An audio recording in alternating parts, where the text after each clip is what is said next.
Chapter 126 Sacrifice. After confirming the location from the War Eagle, Feng Qingluan immediately rode the wind with Feng Baiyu, heading straight for the location of the Ice Phoenix. After more than an hour of chasing the wind and moon, Feng Baiyu finally caught a glimpse of the Ice Phoenix in the distance. The once proud Ice Prince who soared over the far north is now drooping, covered in wounds, with even the ice crystals on his tail feathers dulled and shattered. He is huddled under the ice rocks, being forced into a sorry state by several soul beasts. Something's not right. Feng Baiyu stared intently at the Ice Phoenix, his voice filled with astonishment and doubt. With its bloodline, it should never have fallen to this state.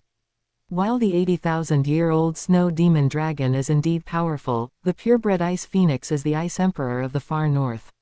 In terms of bloodline and heritage, it should have been able to easily surpass the other. This purebred Ice Phoenix, conservatively estimated, has the strength to stand up to a 100,000-year-old snow demon dragon, but it is currently being chased and forced to flee in a sorry state by an 80,000-year-old dragon. Something's definitely wrong here. Its behavior is too abnormal. Who cares if it's right or wrong? Feng Qingluan was straightforward by nature and had no patience for such convoluted thinking. She turned to Feng Baiyu and asked, "I'll take it down right now, what do you think?" "Grandpa, please chase that snow demon dragon away first," Feng Baiyu quickly said, adding, "This beast is quite powerful, try not to kill it if you can spare its life." This 80,000-year-old soul beast has pure dragon blood flowing through its veins, making it the perfect choice for Shui Binger or Wang Long as their seventh soul ring. "All right." Feng Qingluan responded and moved. Her soul power suddenly erupted. The moment her martial soul was attached to her body, a pair of sky-covering azure phoenix wings unfolded behind her. And her figure swept across the battlefield like a streak of azure lightning. First soul skill, open black lens bracket wind slaying arrow close black lens bracket. The snow demon dragon was chasing the Ice Phoenix with its claws outstretched, completely unaware of the impending danger. With a sudden flap of its wings, Feng Qingluan unleashed a barrage of azure feathers, each arrow carrying the terrifying power of a 10,000-year-old soul skill, no less powerful than Golden Crocodile Douluo's fifth soul skill. The wind feather struck the snow demon dragon's back with pinpoint accuracy. In an instant, the dragon's scales shattered, and flesh and blood flew everywhere. The massive body of the 80,000-year-old soul beast was struck as if by a heavy hammer, letting out a shrill wail. Its once smooth back was instantly covered in wounds, and blood mixed with ice shards fell down in a flurry. Feng Qingluan glanced down at the snow demon dragon lying paralyzed on the ground, her red lips uttering a single word, yet carrying an undeniable air of authority: "Get lost." The snow demon dragon trembled under that gaze, letting out a defiant roar, but dared not linger for even a moment. It knew perfectly well that this person was someone it could not afford to provoke, so it could only tuck its tail between its legs and scramble into the depths of the ice crevice, disappearing in an instant. Just as the snow demon dragon fled in a disheveled state, Feng Qingluan raised her hand and unleashed a soul-controlling skill. Azure green wind threads, like chains, wrapped around the Ice Phoenix's wings, giving it no chance to struggle, and forcefully dragged this proud ice creature to the ground. Clang tilde. The Ice Phoenix crashed heavily onto the ice crystals on its tail feathers shattering in a rustling sound, letting out a mournful cry filled with weakness and resentment. Feng Qingluan raised an eyebrow, bent down to examine the Ice Phoenix's abdomen, and suddenly realized, "No wonder you were weak in battle. Just now, it turns out you just went through childbirth." Seeing her grandson's questioning gaze, Feng Qingluan explained, "If I'm not mistaken, this Ice Phoenix should have laid a phoenix egg within the last 3 days. It is precisely because childbirth consumed a large amount of its original soul power that it became so weak that it could not even defeat an 80,000-year-old snow demon dragon. Most soul beasts fall into an extremely weak state during pregnancy and postpartum. Not only will their soul power be greatly depleted due to the reproduction of offspring, but their physical defense and explosive power will also drop sharply. This is why the Ice Phoenix was chased so badly by the snow demon dragon, whose strength was far inferior to its own. So that's how it is." Feng Baiyu suddenly realized. No wonder he felt something was wrong earlier, the root of the problem was here. The ice phoenix beside them seemed to understand the conversation between the two, and only made two low, hoarse, clang-clang sounds, its mournful cries filled with helplessness and despair. Even the 80,000-year-old snow demon dragon could chase it away in a sorry state, so how could it not feel fear when the auras of these two humans in front of it were clearly even more terrifying? Little Blackie, Feng Baiyu called out softly, summoning his martial soul to his front, his tone filled with barely concealed excitement. Your fourth soul ring is here. Ooh tilde, little Blackie flapped its wings, its round eyes already glued to the ice phoenix. Having already absorbed 3 spirit rings, it now appeared quite calm and even showed a hint of anticipation when facing such a top-tier spirit beast. Although the mournful cry sounded a bit off, it understood that this was their fate. The moment the ice phoenix saw little Blackie, its originally dim and murky eyes suddenly lit up, as if the dusty ice crystals had been wiped clean and instantly became clear and bright. In that instant, the fear in its eyes vanished completely, replaced by a resolute acceptance. Clang, clang, clang tilde clang tilde clang tilde clang tilde. The ice phoenix cried out to little Blackie, its voice no longer filled with despair, but instead with a strange intimacy. The little black cat tilted its head and listened for a moment, then flapped its wings and responded with a few oohs, as if it could really understand its words. Before the two beasts could react, the ice phoenix's eyes suddenly burst forth with a dazzling red light, and its icy blue soul power surged like a tide. It actually initiated the sacrifice on its own initiative. This, Feng Baiyu's eyes widened suddenly, his tone filled with disbelief. Little Blackie actually persuaded the ice phoenix to sacrifice itself. Such a thing could happen. Feng Qingluan's pupils constricted in shock, clearly not expecting such a turn of events. But the undeniable facts were right in front of him, leaving him no room for doubt. The red light of the ice phoenix grew stronger and stronger, and its entire body began to transform into specks of ice blue light, scattering like countless stars. It took one last look at little Blackie, its eyes filled with tenderness and expectation, as if entrusting him with something. Clang! A long, mournful cry pierced the sky, the swan song of the ice phoenix. Particles of light coalesced into a dazzling pillar, flowing directly into little Blackie's body. Little Blackie shuddered, its wings flapping even more rapidly, its ooh cries tinged with a mixture of confusion and indescribable excitement. Feng Baiyu stood to the side, clearly sensing the intense fluctuations of soul power in the air. The ice phoenix's primordial soul power surged like a raging river, frantically pouring into Xiao Haizi's body, causing Xiao Haizi's aura to rise at a visible speed. Its originally jet-black feathers gradually turned a faint icy blue, tiny ice crystals condensed on the edges of its wings, and even its eyes became increasingly sharp. As the last ray of light merged into Xiao Haizi's body, the ice phoenix's figure completely dissipated into the world, leaving only a crystal-clear ice crystal shimmering in the sunlight. Little Blackie raised its head and let out a loud cry, its voice filled with newfound power and majesty. Its fourth spirit ring, a deep purple 10,000-year spirit ring, slowly emerged beneath its feet, radiating a cold yet powerful aura. Chapter 127 Open black lens bracket ice crystal close black lens bracket. Unable to contain her eagerness, Feng Qingluan hurriedly asked her grandson, Baiyu, is this the same as the previous experience of absorbing a soul ring? Yes. Feng Baiyu nodded emphatically, a smile spreading across his face. Grandpa, my fourth soul ring is the same as before. Under open black lens bracket ice wind true form close black lens bracket, my attack, defense, speed, wind attribute attack, and all attribute resistance are increased by 400%. Under open black lens bracket ice phoenix true form close black lens bracket, I can be immune to and absorb all ice attribute attacks to use for healing and restoring soul power. Open black lens bracket phoenix domain close black lens bracket has been strengthened once again, now increasing its own power by 40% and weakening the enemy by 25%.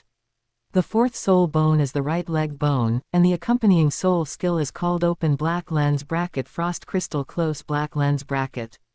Before Feng Baiyu finished speaking, his soul power had already quietly begun to circulate. With a slight tremor of his right leg, an extremely icy soul force erupted, spreading outwards from him. In the blink of an eye, a lifelike phoenix ice sculpture materialized before him. The icy wings were distinctly layered, each feather tip reflecting a chilling light, and even the sharpness in the phoenix's eyes was sculpted with exquisite detail, as if it were about to take flight at any moment. This open black lens bracket ice crystal close black lens bracket allows me to conjure any kind of ice entity, Feng Baiyu explained. Whether it's weapons and armor like blades and shields, or functional objects like cages and roadblocks, they're all easy to use for offense, defense, or restricting enemies.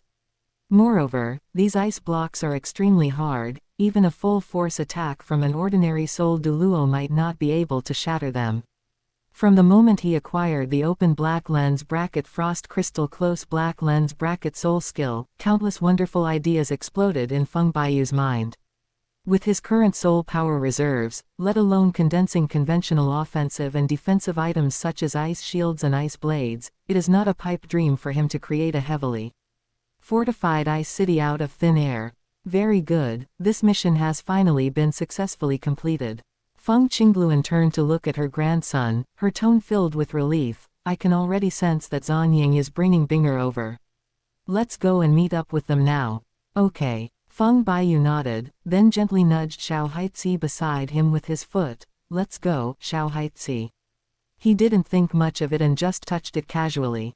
But who could have predicted that Xiao Haitzi, whose strength was close to that of a 100,000-year-old soul beast, would be kicked away like a ball that hadn't stood firm.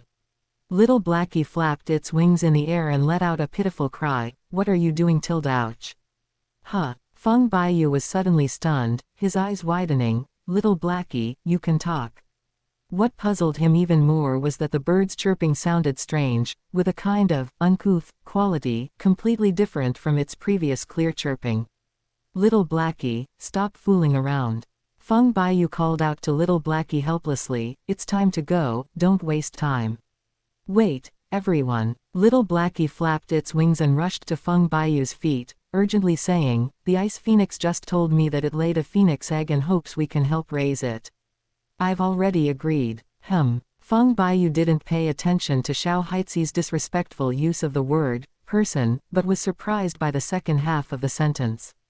This little guy had actually volunteered to be a nanny. But considering that I already have a blue demon bird named Chirp Chirp at home, having multiple ice phoenixes doesn't seem like a big deal. Since you've agreed, I certainly can't refuse. Feng Baiyu nodded with a smile, his tone tinged with helplessness and doting. Let's go find that phoenix egg. Okay. Little Blackie nodded solemnly, his dark eyes full of seriousness. Thank you, sir. Feng Baiyu glanced at Xiao Haitzi and teased with a smile, not bad, Xiao Haitzi. Not only have you learned to talk, but you've also become much smarter. Xiao Haitzi glanced at Feng Baiyu with a look full of disdain, as if to say, you just realized that. I've always been smart, okay. It flapped its wings, its tone self-righteous. Before, it just couldn't communicate with you because of the language barrier. Now that you've broken through to level 40, my mental power has increased accordingly, so naturally I can speak normally. Hee, this is much more convenient. Feng Baiyu looked at Xiao Haitzi, his eyes full of smiles. Now that they can communicate normally, maybe he can even let it cultivate on its own in the future, saving him a lot of trouble. Feng Qingluan raised her hand and summoned her Azure Phoenix martial soul, which steadily protected Feng Baiyu and Xiao Haitzi under her wings, and then she took flight.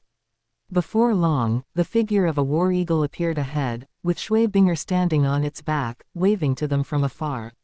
It's all done. Zanying keenly sensed the change in Feng Baiyu's aura and said with a smile, congratulations, Baiyu. Grandma, I have finished absorbing my fourth spirit ring, Feng Baiyu replied, adding, but Xiao Haitzi said that the ice phoenix left behind an egg, so we have to go and take it with us before we leave. Zanying simply nodded upon hearing this, without asking for further details. She had always trusted her grandson's judgment. If he had decided to do it, he must have his reasons. During their journey, Feng Baiyu briefly recounted the events of the ice phoenix's sacrifice and the discovery of the phoenix egg. As they progressed to the latter half of their journey, Feng Baiyu suddenly remembered something and turned to ask Shui Binger, what is your second soul skill? Upon hearing this, Shui Binger immediately stopped and bowed respectfully, her voice clear and obedient. Young master, my second soul ring skill is called Open Black Lens Bracket Realm of Frost Close Black Lens Bracket. It can both amplify my ice attribute soul power and weaken the enemy's ice resistance. My current soul power is level 22. If I use this soul skill, I can increase my ice attribute attack power and attack range by 20%, and also reduce the opponent's ice resistance by 10%. Feng Baiyu's eyes lit up after hearing this, and he couldn't help but click his tongue in approval, his tone full of praise. Not bad, Binger, this soul skill is simply tailor-made for you, it's so practical. This Open Black Lens Bracket Frozen Realm Close Black Lens Bracket is a genuine domain-type soul skill, and it has a similar effect to Feng Baiyu's Open Black Lens Bracket Phoenix Domain Close Black Lens Bracket. Don't underestimate it just because it's only a second-level soul skill after 1,000 years. It has growth potential far exceeding its level. Even if you cultivate it to the level of a title Douluo, it will still be a core skill that can be used to great effect and will never be eliminated.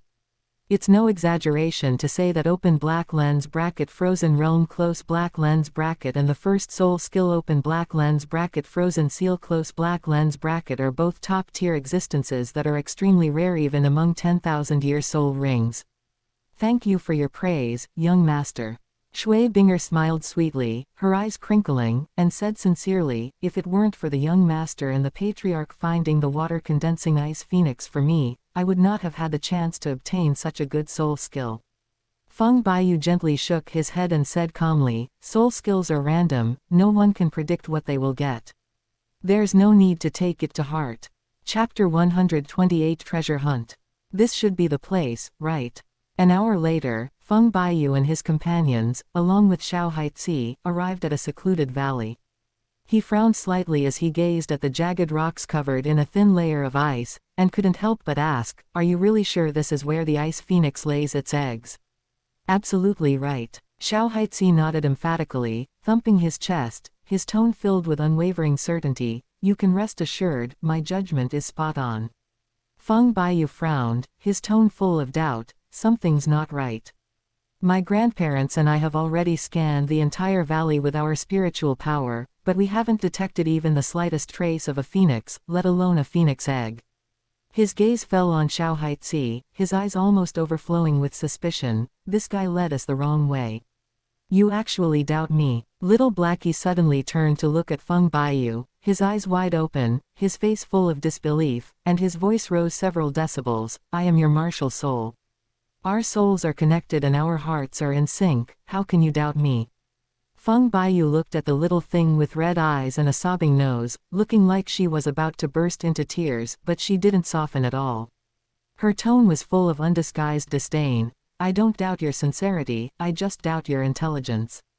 Impossible. Absolutely impossible. Little Blackie shook his head like a rattled drum, his ears turning red with anxiety, and he shouted in protest, I, Little Blackie, am a genius with extraordinary wisdom. I came here by following the scent, how could I possibly get the way wrong? You must have chosen the wrong place. Little Blackie muttered angrily, then suddenly closed his round eyes, pressed his little paws to his chest, and tensed up his whole body, concentrating on sensing the flow of every breath in the valley. Feng Baiyu looked at Xiao Haitzi's focused and meticulous appearance, his little body taut and straight. He really did have a professional air about him. But he didn't hold out much hope, and was already thinking about how to turn back later. After all, the little guy looked unreliable, and he probably already went the wrong way from the very first step he took to look for him. It's just an ice phoenix egg, right? If we can't find it, we can't find it. It's no big deal. Even if we did find one, it would probably end up being treated the same as Chirp, kept only for novelty. Besides, how could an ice phoenix compare to Chirp's practicality? Chirp can help me quickly improve my cultivation by devouring brain marrow. This ice phoenix not only doesn't have this ability, but raising it might also require a huge amount of resources, making it ridiculously difficult and a thankless task. To be honest, following Xiao Haitzi on this trip was just to fulfill the dying wish of the ice phoenix and, incidentally, to make the little guy happy. Found it. Found it. Just then, little Blackie suddenly sprang to life like a spring, leaping onto a huge block of ice as tall as a person. Its little paws excitedly slapped the ice surface, its tail swishing loudly. I sensed it. The ice phoenix egg is under this block of ice. Move this rock, dig down, and you won't go wrong. Feng Baiyu raised an eyebrow, turning to exchange a glance with Feng Qingluan beside him. A hint of disbelief flashed in both their eyes. This was simply too absurd. Could an ice phoenix really lay its eggs under a glacier? Not to mention that it's impossible for an ice phoenix to lay its eggs under a glacier. Even if such a strange thing were to happen, with my grandfather's and my perception, it would be impossible for us not to detect the aura inside. This is it. There's no mistake. Little Blackie stood on the ice, stomped his short legs hard, and slapped the ice with his paws. His round face was full of unwavering certainty as he shouted, "If you dig down from here, you'll definitely find that ice phoenix egg." This, Feng Qingluan turned her gaze to her grandson beside her, her eyes questioning, clearly leaving the decision to him. "Grandpa, let's dig it open and take a look." Feng Baiyu pondered for a moment, but finally relented. He glanced helplessly at the little black thing bouncing on the ice. Although this little thing is always unruly, it shouldn't be acting recklessly when it comes to something that concerns the ice phoenix's last wish. Feng Baiyu didn't believe for a second that there was an ice phoenix egg hidden under the ice, but then he thought, even if there was no egg, who knows what else might be there. The place that little Blackie was so persistent about couldn't be completely empty, it might hold some unexpected secret. Thinking this, he felt a bit more expectant. All right. Feng Qingluan stood up in response, and in a flash, he was beside the boulder. He raised his hand and exerted his strength, and with what seemed like a casual push, the boulder, several meters tall, rolled several feet away with a loud bang, smashing into the ground and creating a shallow crater. He then decisively summoned his martial spirit, and a pale blue soul power blade condensed at his fingertips, transforming into a precise excavation machine.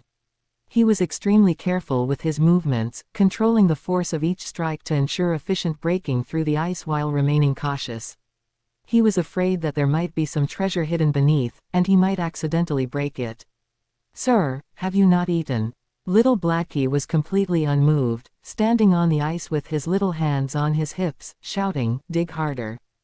Dig deeper. Don't just tickle me, Feng Qingluan." A vein throbbed on his forehead as he gritted his teeth inwardly. "If it weren't for the fact that you're my grandson's martial spirit, I would have frozen you into a block of ice."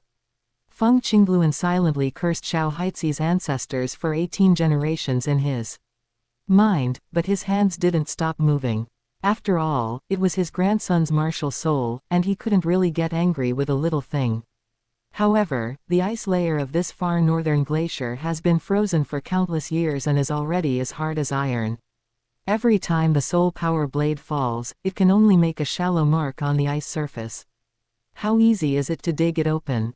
Fine beads of sweat gradually appeared on his forehead, and the speed of his soul power circulation slowed down, clearly indicating that he had encountered considerable resistance.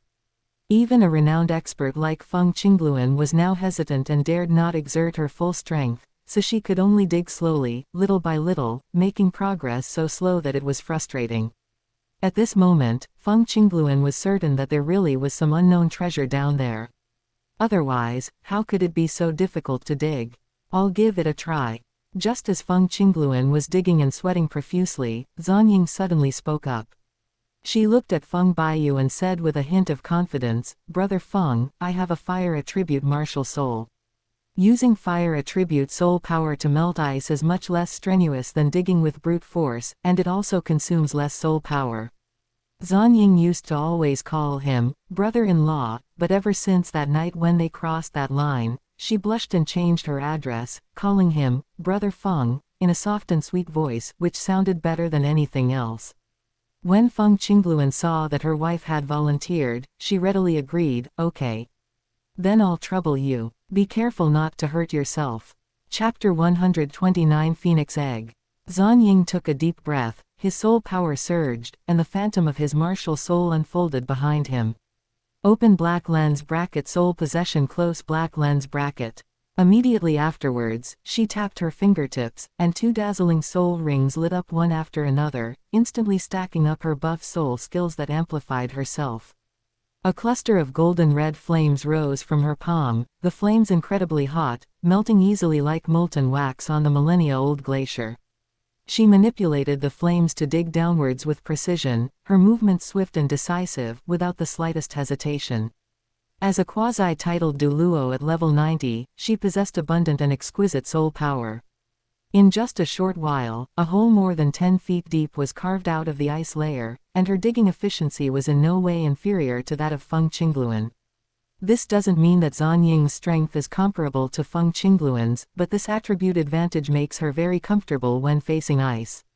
However, Zan Ying also felt the great difficulty of digging ice. Even though her soul core had been restored, her soul power was visibly being consumed. About half an hour later, a rapid flapping of wings came from afar, and the emerald demon bird returned. However, it looked rather disheveled, with its feathers in disarray and some ice shards still clinging to the tips of its wings. It did not return alone, it was holding a larger ice ball in its paws. The ice ball had a faint blue glow and a slightly lustery appearance in the sunlight, clearly indicating that it was no ordinary object. Chirp tilde chirp tilde. The emerald bird flapped its wings and landed steadily. With a tug, the ice ball, several times larger than its entire body, landed with a thud on the snow in front of Feng Baiyu, causing snowflakes to fall in a flurry. Huh! Feng Baiyu subconsciously looked down, and the moment his gaze swept over the ice ball, his pupils suddenly contracted, and he exclaimed in surprise, "This is a phoenix egg." No one expected that the phoenix eggs they had painstakingly searched for in the glacier would be brought back from another direction by the emerald demon bird. Feng Baiyu slowly turned his head, his gaze falling on Xiao Haitzi. He raised an eyebrow, his lips pressed into a straight line, and he didn't say a word, but the mockery, helplessness, and the obvious, "See, what did I tell you?" in his eyes pierced Xiao Haitzi like needles. Little Blackie instantly wilted, its round eyes filled with despair, its little paws drooping, and its tail losing its previous luster. It crouched on the ice, its head bowed low. Could it really have gone to the wrong place? How could that clearly distinct aura suddenly disappear to another place? Impossible. Absolutely impossible. Little Blackie shook his head like a rattle drum, his ears turning red with anxiety, and he shouted in protest, "I clearly felt it. There is extremely strong ice elemental energy fluctuating under this ice layer, there's no mistake.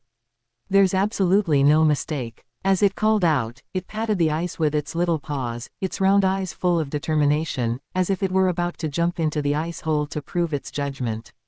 What you sensed was an ice attribute soul fluctuation below. Feng Baiyu stared at Xiao Haitzi, then suddenly changed the subject, his tone revealing a hint of understanding. "So, you didn't come here following the coordinates given by the ice phoenix at all?" After hearing Feng Baiyu's words, Xiao Haitzi's face turned black in an instant, but unfortunately, it was completely black, so no one could see the slightest change. It pursed its lips angrily, not saying a word, and its short legs moved swiftly, heading straight to the edge of the newly dug pit. At this moment, Zan Ying had stopped digging. Looking at the deep pit in front of her, she helplessly pursed her lips. "So all the effort I put in just half a day was wasted. Something's not right. Something's definitely not right." Little Blackie squatted at the edge of the pit, his little paws gripping the ice wall as he peered down, anxiously pacing around. "My feeling is absolutely right. There's definitely an extremely strong ice attribute aura down there, even stronger than the aura of that phoenix egg." Upon hearing this, Feng Baiyu raised an eyebrow slightly, his fingertips unconsciously rubbing his chin as he fell into deep thought. He knew in his heart that although Xiao Haitzi was often confused and occasionally his IQ was off, he was absolutely sincere and devoted to him. Since it's so insistent that there's something down there, it's probably not just a baseless claim. There might actually be some unexpected secret hidden there. "Grandma," Feng Baiyu said to Zan Ying, her tone earnest, "I'd appreciate it if you could dig a little deeper."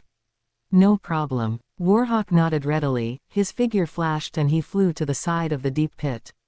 Golden red flames rose again in his palm, and he bent down to continue digging downwards. Feng Qingluan stood solemnly to the side, his soul power quietly spreading out like a fine net covering the surroundings, so that no movement could escape his perception. On the other side, Feng Baiyu sat down cross-legged, and gentle soul power slowly flowed from his palm, carefully enveloping the ice phoenix egg, and began to focus on incubating it. Little Blackie squatted dejectedly to one side, his round eyes full of grievance, but he didn't say anything to defend himself. It remained silent for a moment, scratched at the ice with its little paws, as if it had made up its mind, and then with a flap of its wings, it plunged into the deep pit.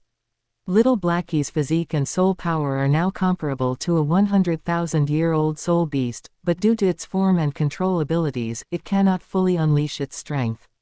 However, a small pit is nothing to it, it leaps and lands steadily at the bottom. Seeing this, Feng Baiyu and the others did not stop them, and continued with their own tasks. Feng Baiyu focused on channeling soul power into the ice phoenix egg, while Feng Qingluan continued to vigilantly scan their surroundings. Only Shui Binger looked around curiously, observing everything around her. In fact, the attributes of this ice phoenix are a perfect match for Shui Binger, making it the most suitable soul ring for her. Although it has not yet hatched, as long as it is carefully nurtured with rare resources after hatching, it will soon grow into a 1,000-year or even 10,000-year-old soul beast. However, neither Feng Baiyu nor Shui Binger had any designs on the ice phoenix egg. An ice phoenix bound by the open black lens bracket phoenix contract close black lens bracket and capable of growing into a top-tier combat power was far more important than Shui Binger's third soul skill. Before long, Feng Baiyu completed the contract ceremony. As the last wisp of soul power merged into the ice phoenix egg, the blue light on the surface of the eggshell suddenly surged, and then with a crack, a small ice phoenix covered with ice crystal down flapped its wings and emerged from the eggshell. The little ice phoenix's pair of crystal clear blue eyes rolled around innocently, but when its gaze fell on Feng Baiyu, it instinctively felt a strange sense of closeness. Without the slightest hesitation, it fluttered its still damp downy wings and with a chirp, burrowed into Feng Baiyu's warm embrace, its little head gently rubbing against his clothes. "Good boy Tilda," Feng Baiyu smiled and rubbed its cool, soft head, his voice as gentle as a spring breeze. "From now on, follow me, and I guarantee you'll live a life of luxury, and your cultivation speed will skyrocket." Chapter 130 The Mysterious Ice Cave. Chirp chirp. Feng Baiyu looked at the emerald demon bird that was preening its feathers and said with a hint of teasing, "You brought this ice phoenix egg back. You should set a good example and take good care of this little guy." Chirp, chirp. The emerald demon bird suddenly raised its head, its eyes filled with despair, and its cry was so mournful that it sounded like the sky had collapsed. It was internally ranting, "You were the one who told me to find the ice phoenix egg to use as my soul ring. How did it turn out that I've created a problem I can't get rid of? Am I going to have to take care of this little devil every day from now on? Ha ha, I found it. I finally found it." Not long after, Xiao Haizi's uncontrollable maniacal laughter echoed from the bottom of the pit, his voice reverberating in the empty space. "I knew my senses were right. There really is something hidden here. People, come down quickly. Come down and see. There's something incredible here. There really is treasure." As the outline of the object gradually became clear at the bottom of the pit, Feng Qingluan's soul power suddenly surged, and he finally caught the faint, strange fluctuation. "Walk." Before he finished speaking, he carried Feng Baiyu and Shui Binger, one in each hand, into the deep pit. As soon as Feng Baiyu regained his footing, he felt a bone-chilling cold suddenly invade his body, even more intense than before, and the surrounding temperature dropped several degrees in an instant. He subconsciously channeled his spiritual energy to resist, but his gaze was fixed on the increasingly dense darkness at the bottom of the pit, and his heart began to pound uncontrollably. Could this be the legendary 10,000-year ice cave? As the icy aura seeped into his limbs and bones through his pores, Feng Baiyu felt a sudden boom in his mind, and all his previous doubts were now answered. The strange fluctuation that Xiao Haizi just detected was clearly the aura emanating from the open black lens bracket 10,000 years of mysterious ice cave close black lens bracket, a secret realm guarded by the Earth Dragon Gate for generations after 10,000 years of geological changes. This 10,000-year-old mystic ice cave hides two supreme treasures, one of which is the 10,000-year-old mystic ice marrow. Legend has it that there was once an ice silkworm named Tianmeng, who cultivated to a level of 990,000 years solely by feeding on the mystic ice marrow. Unfortunately, it has now been captured by the ferocious beast Dtn, and its cultivation, along with the essence nourished by the mystic ice marrow, has become a large-scale power bank for the ferocious beasts. The other is the ice extreme crystal, which possesses a certain life force and combines extremely high hardness with unique flexibility. I told you, there must be treasure here. Little Blackie stood with his hands on his hips, chin held high, and his eyes sparkling as he looked at Feng Baiyu, his smugness almost overflowing. See? You can't go wrong with my advice. That's right, absolutely right. Feng Baiyu nodded hurriedly, patted Xiao Haitzi on the shoulder and laughed heartily. Xiao Haitzi, you've done a great job this time. I'll treat you to dragon meat when we get back. Grandpa, let's go in. Feng Baiyu said, and started to walk deeper into the Xuanbing cave. Feng Qingluan frowned slightly and reached out to stop him. Baiyu, the situation inside is unclear. Why don't I go in and scout ahead first? You wait outside for a moment. Grandpa, don't worry, I know what I'm doing. Feng Baiyu gently brushed his hand away, her tone resolute, but her steps were without the slightest hesitation as she stepped straight into that cold, dark place. Upon seeing this, Feng Qingluan's eyes narrowed, and she immediately exchanged a glance with the war eagle beside her. The two moved swiftly, quietly following from the left and right. They protected Feng Baiyu's sides, circulating their spiritual energy to its maximum, vigilantly scanning every inch of their surroundings for any unusual activity. Little Blackie followed closely at Feng Baiyu's feet, its nose constantly sniffing the icy air around it. Outside the pit, Shui Binger waited quietly, cradling the newly hatched ice phoenix. With the emerald demon bird chirping protecting her, no one can harm her in the slightest unless she encounters an old soul beast that is over 100,000 years old. The low temperature inside the Xuanbing cave was enough to freeze the meridians of ordinary cultivators. Shui Binger knew she couldn't withstand it, so she simply stayed at the cave entrance. However, the extremely pure icy aura emanating from the cave was a rare and precious cultivation treasure for her. Without further hesitation, she found a sheltered rock to sit on, gently cradled Chocho on her lap, then closed her eyes and focused her mind, forming hand seals to begin circulating the phoenix technique personally taught by the young master.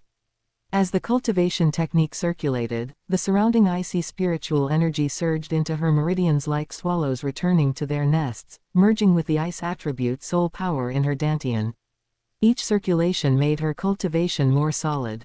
The ice phoenix was still in a dazed state, nestled in her arms. But with Shui Binger's guidance, it too entered a state of cultivation.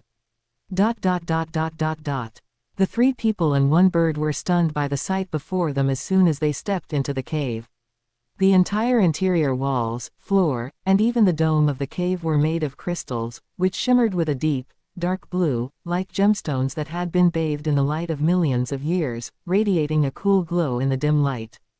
The cave was not spacious, but it was scattered with strangely shaped minerals everywhere, some with sharp edges like cold swords, others round like ice beads, each piece wrapped in a bone-chilling cold.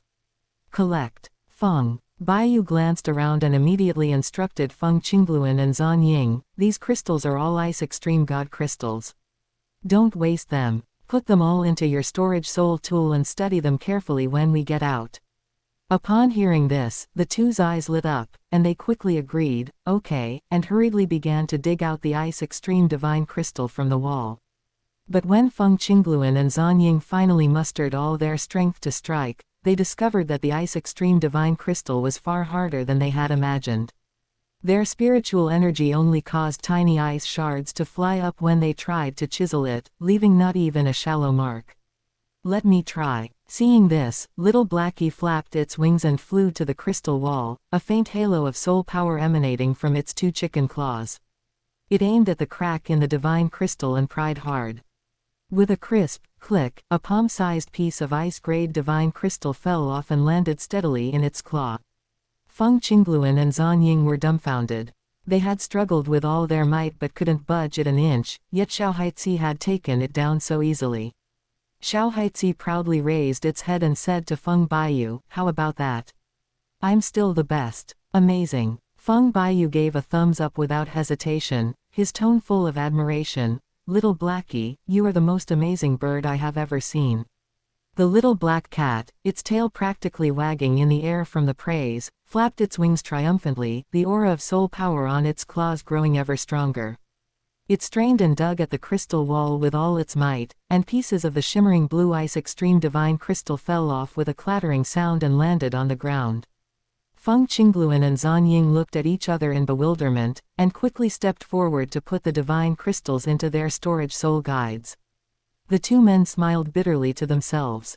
They were titled Douluo, yet they were helpless against the exceptionally hard ice extreme divine crystal. They were not as useful as this mysterious little black creature. But on second thought, Xiaohaixi has been strange since he appeared, so it's reasonable that he has such supernatural powers that others can't match. Thinking this, the two exchanged a glance, both seeing the understanding in each other's eyes, and then quickened their pace in collecting the divine crystals. Chapter 131 Ice Extreme Divine Crystal and 10,000-Year Profound Ice Marrow. Feng Qingluan and Zan Ying followed behind Feng Baiyu and Xiaohaixi, looking at the scattered ice extreme god crystals on the ground.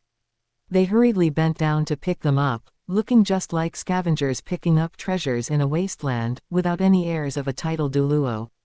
As the three of them walked deeper into the cave, Feng Qingluan and Zan Ying kept busy, gradually filling the several storage soul tools hanging at their waists. Fortunately, they were well off and brought several large-capacity storage soul tools with them when they went out, otherwise, they really wouldn't have been able to take all of the ice extreme god crystals that filled the valley. After walking for an unknown amount of time, a narrow opening suddenly appeared ahead, just wide enough for one person to pass through. A chilling aura, even more intense than that emanated from inside, wafted out. The two exchanged a glance, both seeing surprise in each other's eyes. They hadn't expected that such a hidden little cave would be concealed within this ancient ice cavern. Feng Baiyu approached quietly, and with the help of the dim light filtering in from outside the cave, he could see the scene inside. There were dozens of strangely shaped ice pillars standing inside.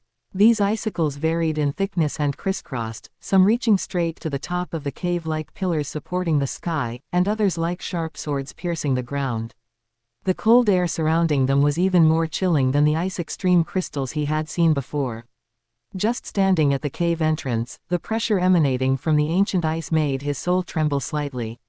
10,000 years of mysterious ice marrow. Unlike the previous ice extreme divine crystal, the ancient ice aura in this cave was so dense that it was almost solidified. As soon as you got close, it was like being in an ice abyss, and even your breath was filled with a bone-chilling cold. Even more astonishing is the energy contained in this mysterious ice. Even a level 99 ice attribute limit Douluo could achieve a qualitative leap in cultivation if he could absorb it here. Such pure and vast energy is far beyond the reach of ordinary rare treasures. It is simply an unparalleled cultivation paradise tailor-made for ice attribute soul masters. Upon seeing this, Feng Baiyu did not hesitate for a moment. With a flick of his fingertips, he stored all the ancient ice pillars containing immense energy into his personal storage space. This harvest is even more shocking than when I broke through to Soul Master and obtained my fourth soul ring. Feng Baiyu looked at the 10,000-year profound ice marrow quietly floating in his storage space and couldn't help but exclaim. The icy blue halo flowing within those pristine white icicles contained an extreme icy power capable of freezing one's very soul. He roughly estimated that just 2 strands of 10,000-year profound ice marrow would be enough for Shui Duanliu and Shui Binger to smoothly cultivate all the way to the title Douluo realm. Each strand of this 10,000-year-old mysterious ice marrow contains miraculous effects comparable to immortal herbs. At this moment, there were a full 45 open black lens bracket items close black lens bracket lying quietly in Feng Baiyu's storage space. Such an opportunity is unprecedented in the entire Douluo continent. With such a strong foundation, let alone cultivating dozens of ice attribute titled Douluo, it is not a pipe dream to create an ice-type soul master army that can sweep across the continent. Of course, he didn't have that many ice attribute subordinates, nor did he ever intend to use these rare and precious materials to build up a group of mediocre people. Beyond the emotional connection with those close to him, Feng Baiyu has never sought quantity, but rather truly capable elites who can stand on their own. His guiding principle is to prioritize quality over quantity. Little Blackie. Feng Baiyu put the last piece of 10,000-year profound ice marrow into his storage space, then turned to look at the little guy at his feet. Sense again, are there any other treasures in this cave? Little Blackie tilted his head, sniffed the air with his nose, and shook his fluffy head. No, no. It flapped its wings and flew to Feng Baiyu's feet, scratching the ground with its little paws, and said, "The rest is just some scattered ice spiritual energy, enough for ordinary humans or soul beasts to speed up their cultivation. Compared to what we just took, it's not worth mentioning at all." Seeing that Xiao Haitzi had said so, Feng Baiyu gave up the idea of continuing his exploration. He turned to look at Feng Qingluan and Zan Ying beside him. The two understood each other and immediately protected him on both sides, leading him and Xiao Haitzi out of the cave. As soon as they stepped out of the cave, Shui Binger rushed up to them, her voice filled with undisguised concern. "Young master, patriarch, madam. Shui Binger had been waiting here for 7 or 8 hours, and she must have been worried sick the whole time." Now that she saw them return safely, her tense shoulders finally relaxed, and she breathed a long sigh of relief. "Binger, everything's settled, you're all right now." Feng Baiyu patted her shoulder with a smile, his tone relaxed. "Next, we'll find your uncle, and then we can set off back." "Yes." Shui Binger nodded vigorously, her eyes filled with genuine joy. Although her strength had improved dramatically since this trip, her heart was filled with thoughts of the familiar warmth and comfort of home, and she longed to return. Feng Qingluan and Zan Ying each carried one person on their backs, and with a light touch of their toes, they transformed into 2 streaks of light, swiftly flying towards the top of the pit. Once the 4 landed steadily on the ground, Feng Qingluan immediately closed her eyes and focused her mind, spreading her soul power like a tide, carefully searching for the trace of the interrupted water flow. However, the far north was vast and boundless, with thousands of miles of ice plains, and her soul power, once extended, was like a stone sinking into the sea, making it impossible to lock onto the target in a short time. Feng Baiyu turned his head and said, "Chirp chirp." "Chirp, chirp." Chirp chirped in dissatisfaction, its little wings flapping rapidly, but it still obediently turned around and plunged headfirst into the snow and ice of the icy plain. "I'm just destined to be a busybody." Seeing this, Zan Ying stepped forward and instructed, "You all wait here and do not wander around. Once I find the water has stopped flowing, I will bring him here to meet up." Feng Baiyu nodded upon hearing this, without refusing. The terrain in the far north is complex right now, and splitting up to search would easily lead to unexpected accidents. Waiting in place is indeed the safest course of action. Shui Binger couldn't hide her joy and quickly curtsied, her voice full of gratitude. "Thank you for your trouble, mistress." "It's all right." Zan Ying chuckled, his figure suddenly soaring into the air, transforming into a sharp black shadow, and disappearing into the depths of the icy plains in an instant. "There shouldn't be any danger here." Feng Qingluan looked around the icy plains and, after confirming that the surrounding atmosphere was stable, turned to the 2 of them and said gently, "Baiyu, Binger, you must be tired from your journey. With me here to watch over you, you can rest for a while." There are 2 sides to the story. Just as Feng Baiyu and his companions were reaping treasures in the 10,000-year ice cave, the water on the other side stopped flowing, but deep in the ice plains of the far north, they encountered a strange sight, an active volcano that had been dormant for countless years. Who would have thought that a volcano could exist on this permafrost covered by eternal ice and snow? However, this volcano seems to have been dormant for thousands of years, showing no signs of eruption. Only a faint, warm breath slowly seeps out from the cracks in the crater.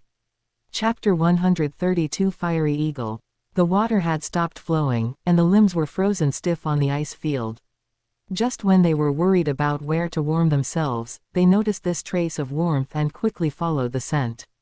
As soon as he approached the volcano, the biting cold was mostly dispelled, and he immediately breathed a sigh of relief, feeling as if his whole body had relaxed. But when he reached the foot of the volcano and looked up at the dark crater, he froze in his tracks. On the rocks of the crater stood a large, entirely crimson bird. The bird's wingspan was over 10 feet, its feathers glowing with golden light like burning flames. Its sharp eagle eyes coldly scanned the area below, and the terrifying pressure surrounding it was clearly the aura of a 100,000-year-old soul beast. Gurgle tilde. As soon as Shui Duanliu's gaze fell on the 100,000-year-old soul beast, his Adam's apple bobbed uncontrollably, and he subconsciously swallowed. Although his soul power had improved rapidly during this period, and his cultivation level of 83 was already among the best of the younger generation, even ordinary titled Douluos might not be able to defeat him easily. His strength was simply insufficient against a soul beast that had lived for 100,000 years. The terrifying pressure emanating from that soul beast made his blood surge even from afar. He knew very well that his abilities were at most enough to contend with a titled Douluo at the bottom of the rankings. If he were to face such a powerful soul beast, he probably wouldn't even be able to withstand a single claw strike. Go. Quickly report this to the young master.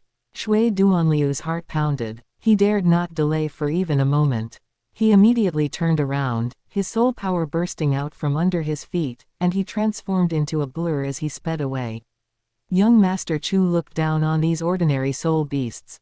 But this 100,000-year-old firebird perfectly meets the needs of the main war eagle.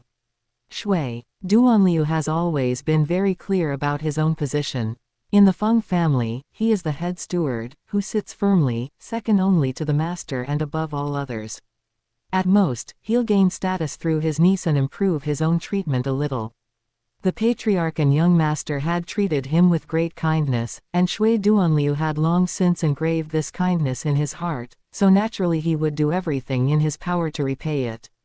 He dared not delay and immediately turned around to report the news, to inform the patriarch and young master of the information about this 100,000-year-old soul beast as soon as possible. But he forgot how sharp the senses of a soul beast that can live for over 100,000 years are. His slightest movement had already been detected by the other party. A terrifying pressure suddenly came from behind him, and Shui Duanliu felt a chill run down his spine, his steps halting abruptly. The soul beast had actually sensed his presence. He had anticipated the water flow interruption. The moment the soul power behind him stirred, he spun around abruptly, his long sword humming as it was drawn from its sheath, and he fiercely slashed down at the onrushing firebird. 7th Soul Skill. Open black lens bracket ice blade true form close black lens bracket. 8th Soul Skill. Open black lens bracket extreme ice bloom close black lens bracket. Before his shout had even finished, 7 condensed, almost tangible, ice blade-like blades of energy had already gathered in front of him, their chilling aura instantly freezing the surrounding air. The blade's energy, like a shooting star chasing the moon, finally condensed into a dazzling, ice-blue pillar of light, tearing through space with a sharp sound as it slammed into the unsuspecting firebird. The collision of icy cold and scorching heat instantly erupted with blinding light, even causing the surrounding snow to swirl and dance in the air from the shockwave. Shui Duanliu knew perfectly well that while the open black lens bracket extreme ice bloom close black lens bracket looked terrifying, at best it was only at the level of a titled Douluo using their 9th soul skill. He was already incredibly lucky to have managed to block the firebird's attack by surprise. To think he could injure or even kill a 100,000-year-old soul beast with that move. With his level 83 soul power, that was simply wishful thinking. He dared not have the slightest thought of lingering in the fight. Taking advantage of the moment when the ice blade collided with the firebird's wings, he used the recoil to violently retreat, hoping to buy more time to escape. As he expected, the 100,000-year-old fiery Hellfire Eagle only suffered minor external injuries after being hit by the open black lens bracket extreme ice bloom close black lens bracket, and the flames on its wings did not even weaken much. But the sudden stop in the water flow completely aroused the ferocity of this beast. The fiery hawk let out a sharp cry, its scarlet eyes fixed on Shui Duanliu's back.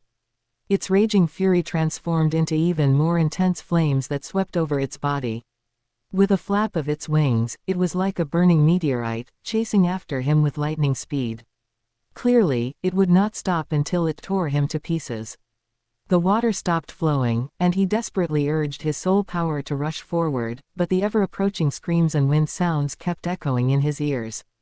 In just a moment, a scorching wave of heat surged from behind him. He could even feel the powerful gusts of wind from the beast's flapping wings brushing against the back of his neck.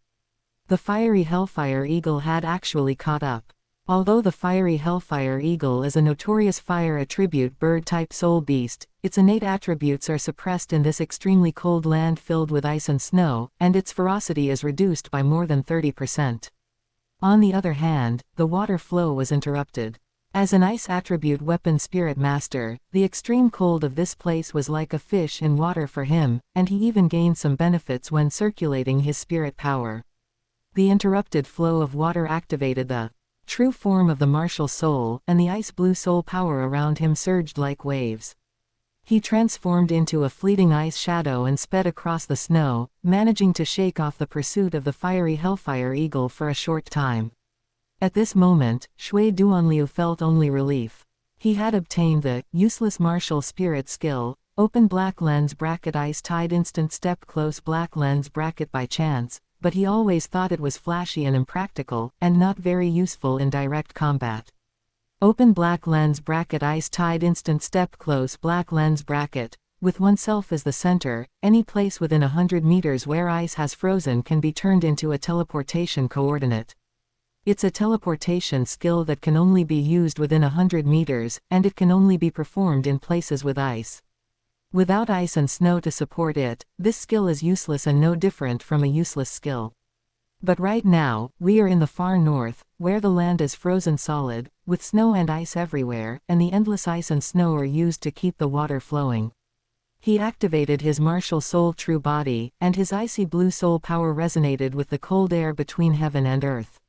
Every time he used open black lens bracket ice tide instant step close black lens bracket, his figure moved with the ice waves in an instant, sometimes stepping on the top of an ice peak, sometimes landing on an ice river.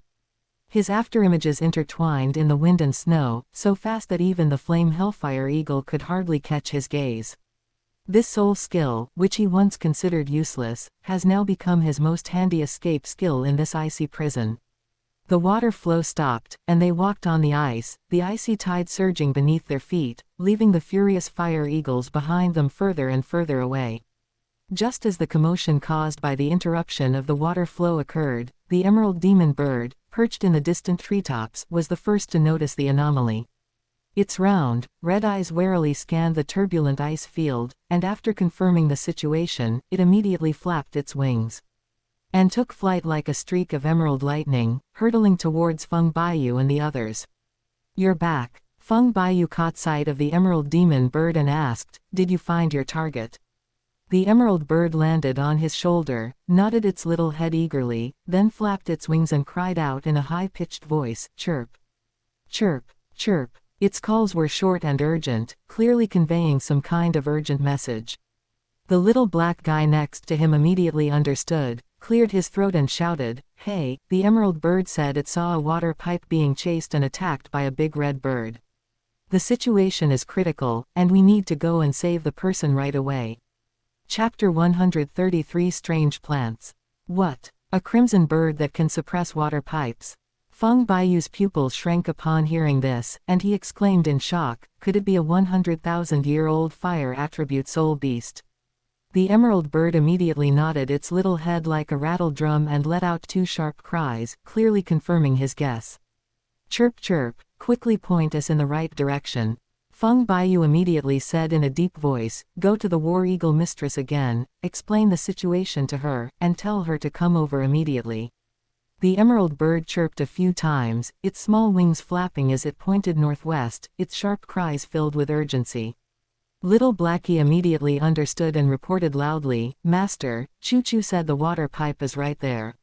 No need to say anything, I'll make my own judgment." Feng Baiyu didn't believe in Xiao Haizi's ability to lead the way at all, and turned to Feng Qingluan beside him, saying, "Grandpa, let's not delay, let's set off quickly." "All right." Feng Qingluan nodded in response, her soul power suddenly bursting forth, and she, along with Feng Baiyu and Shui Binger, transformed into a streak of light and sped off towards the direction where Shui Duanliu was located. On the other side, the emerald bird chirped and flapped its wings, searching for the warhawk's trail. However, no one expected that while the emerald bird was flying off to deliver the message, the warhawk had already found the volcano hidden in the ice and snow from another direction. I never imagined that a volcano would be hidden in this frozen far north.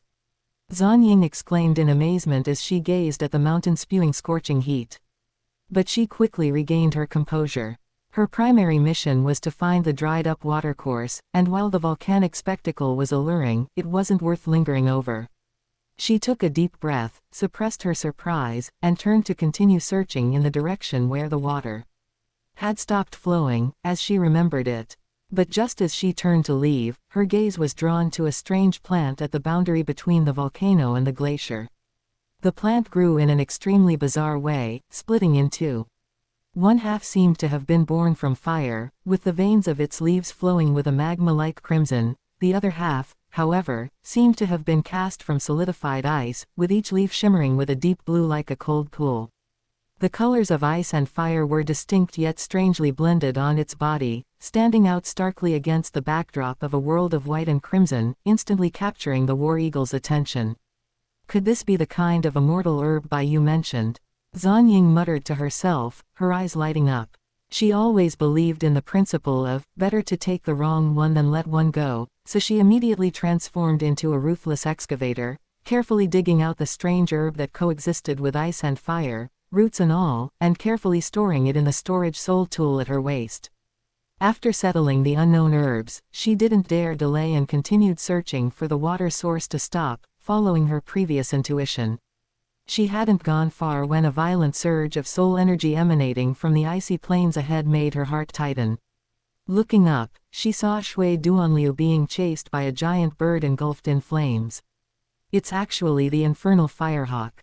Warhawk's eyes lit up, and his heart began to pound uncontrollably. This is a top-tier fire attribute avian spirit beast, a perfect match for her martial spirit. Not to mention it has already cultivated for 100,000 years. If she could transform it into her 9th spirit ring, her strength would definitely rise to another level. Overwhelmed with excitement, she almost instinctively pushed her soul power to its limit, her figure flashing like a crimson lightning bolt as she charged towards the fiercely battling Shui Duanliu and Yan. Yuhuiying. 7th soul skill, spirit kite true form. With a clear shout from Zan Ying, intense crimson soul power suddenly erupted from her body. As the flames surged, a phantom of a blazing spirit kite with a wingspan of several meters condensed behind her, its feathers like burning swords, each exuding the power to scorch the heavens and boil the seas.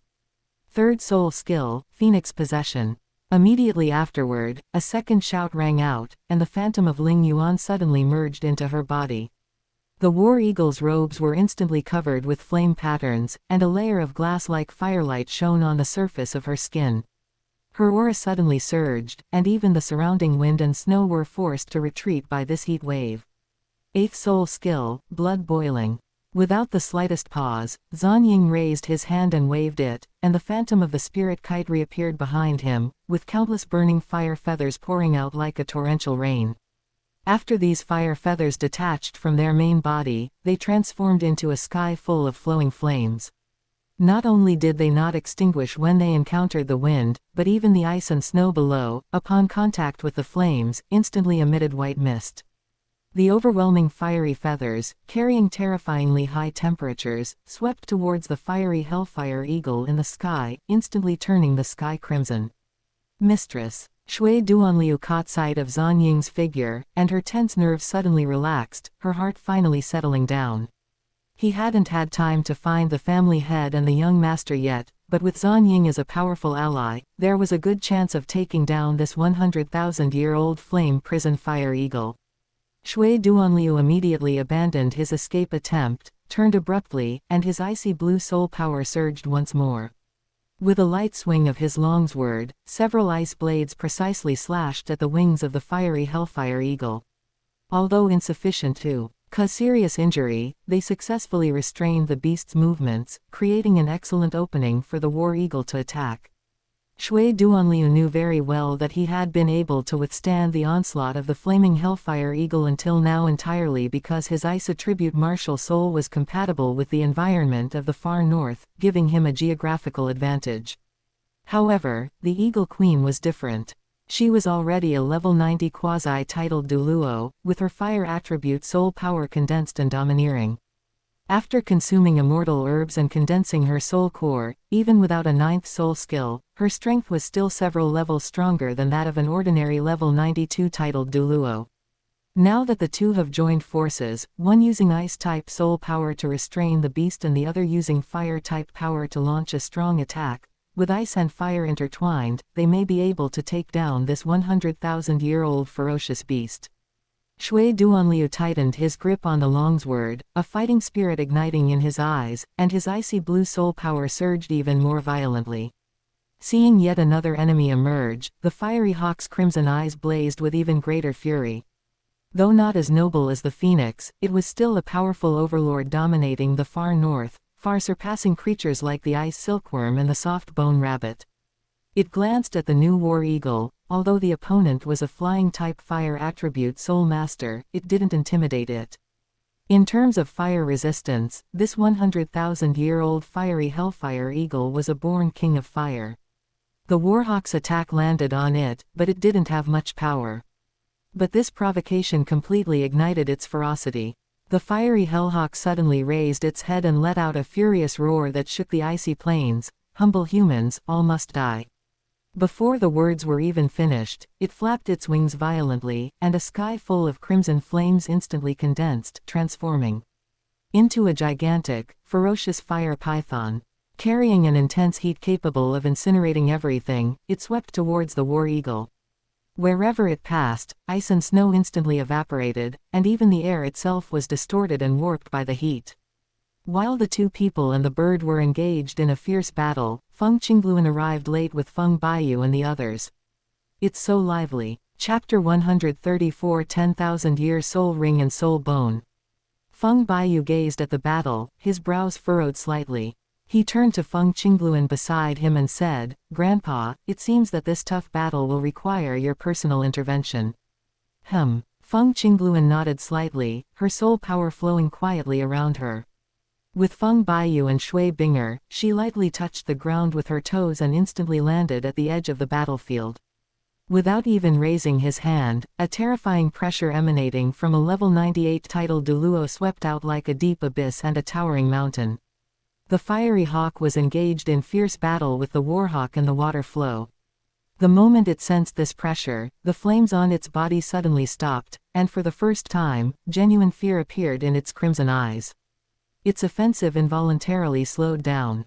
Feng Qingluan is now a level 98 peak title Douluo, with a terrifying soul ring configuration of 8 black and 1 red, making him a top-tier figure across the entire continent. With his strength, even in this far north, he is qualified to contend with a ferocious beast like the Ice Emperor. Dealing with a mere 100,000-year-old fiery hellfire eagle is as easy as a father disciplining his son. Feeling the terrifying pressure emanating from Feng Qingluan, the fiery hawk dared not linger in battle any longer. It let out a furious cry of unwillingness and flapped its wings to flee towards the volcano. "You beast, you still want to escape." Feng Qingluan's eyes turned cold, her voice as icy as ice. "Today, I will rid this far north of you." Before he finished speaking, he raised his hand and waved it, and two completely different fluctuations of soul power suddenly erupted. Second soul skill, Lamenting Wind. The invisible sound waves transformed into sharp wind blades, instantly tearing through the air and striking the fiery hellfire eagle's wing with pinpoint accuracy. The ferocious beast let out a miserable cry, the flames on its wings dimmed abruptly, and its flight became violently shaky, clearly indicating that its movements had been locked by this control technique. Immediately afterwards, a burst of azure light erupted from Feng Qingluan's fingertips. Third soul skill, Whirlwind Azure Waves. The overwhelming azure soul power coalesced into a surging storm, like a giant vortex, crashing down on the unbalanced fiery hellfire eagle. With a mournful cry, the fiery hellfire eagle's massive body was slammed onto the ice by the storm, its wings broken, its flames extinguished, and it lay sprawled on the ground, covered in blood, utterly powerless to resist. Ah Ying, that's enough. The rest is up to you. Feng Qingluan nodded to Zan Ying. All right. Zan Ying didn't stand on ceremony and stepped forward, his crimson soul power surging suddenly. Sixth soul skill, heaven-burning flame claw. With a shout, a giant claw formed from raging flames appeared out of thin air, carrying the power to burn everything, and slammed down on the fiery inferno hawk that was lying on the ground. The ferocious beast didn't even have the strength to struggle before turning into ashes amidst its mournful cries. A crimson soul ring, imbued with terrifying energy, slowly floated out of the ashes and swayed gently in midair. Looking at the spirit ring, Zan Ying's heart pounded uncontrollably, her eyes burning with barely suppressed fervor. She took a deep breath, suppressing her excitement, and sat down cross-legged, first taking out 2 lustrous pills and swallowing them. The pill melted instantly upon entering her mouth, and its gentle medicinal power quickly spread throughout her body, not only replenishing the soul power she had previously lost, but also healing her minor injuries at a visible speed. Once her breathing had completely stabilized, Zan Ying slowly raised her hand, guiding the 100,000-year-old spirit ring closer to her. The moment the spirit ring touched her body, a surge of immense energy rushed in like a tidal wave. She immediately closed her eyes, focused her mind, and fully activated her cultivation technique, beginning the long absorption process. The power of a 100,000-year spirit ring is well known. Its boundless energy, almost violent, is something that ordinary titled Douluo would not dare to easily attempt to absorb. If they are not careful, their meridians will be burst by the energy, resulting in their soul being scattered. But Zan Ying was an exception. She was fortunate enough to receive a gift from Feng Baiyu, which not only allowed her to consume the immortal herb open black lens bracket coxcomb phoenix sunflower close black lens bracket, which was most compatible with her fire attribute martial soul, to cleanse her marrow and refine her soul power, but also allowed her to condense an extremely refined soul core, laying a solid foundation for accommodating a 100,000-year soul ring. During this time, she consumed large amounts of whale glue, each drop containing a massive amount of life energy, constantly strengthening her physical body and mental power. It was this accumulation of opportunities that gave her the ability to absorb a 100,000-year-old ninth soul ring, enough to directly face that earth-shattering energy impact. At the same time, Shui Duanliu strode to the corpse of the flaming fire eagle. With practiced ease, he drew his sharp blade, precisely dissected the beast's head, and carefully extracted the glistening, crimson brain matter, storing it away discreetly. Next, he meticulously searched the corpse, looking for the soul bones that a 100,000-year-old soul beast would inevitably produce. Before long, a palm-sized torso bone, with faint flame patterns burning all over its body, appeared in his hand. It's actually a torso bone. Shui Duanliu stared at the soul bone, his pupils suddenly shrinking, and an undisguised shock flashed in his eyes. A soul bone that has lasted for 100,000 years is rare enough, let alone a torso bone that can greatly enhance defense and vitality. But he was only distracted for a moment before he quickly regained his composure, held the brain marrow and torso bone and walked quickly to Feng Baiyu, presenting them with both hands.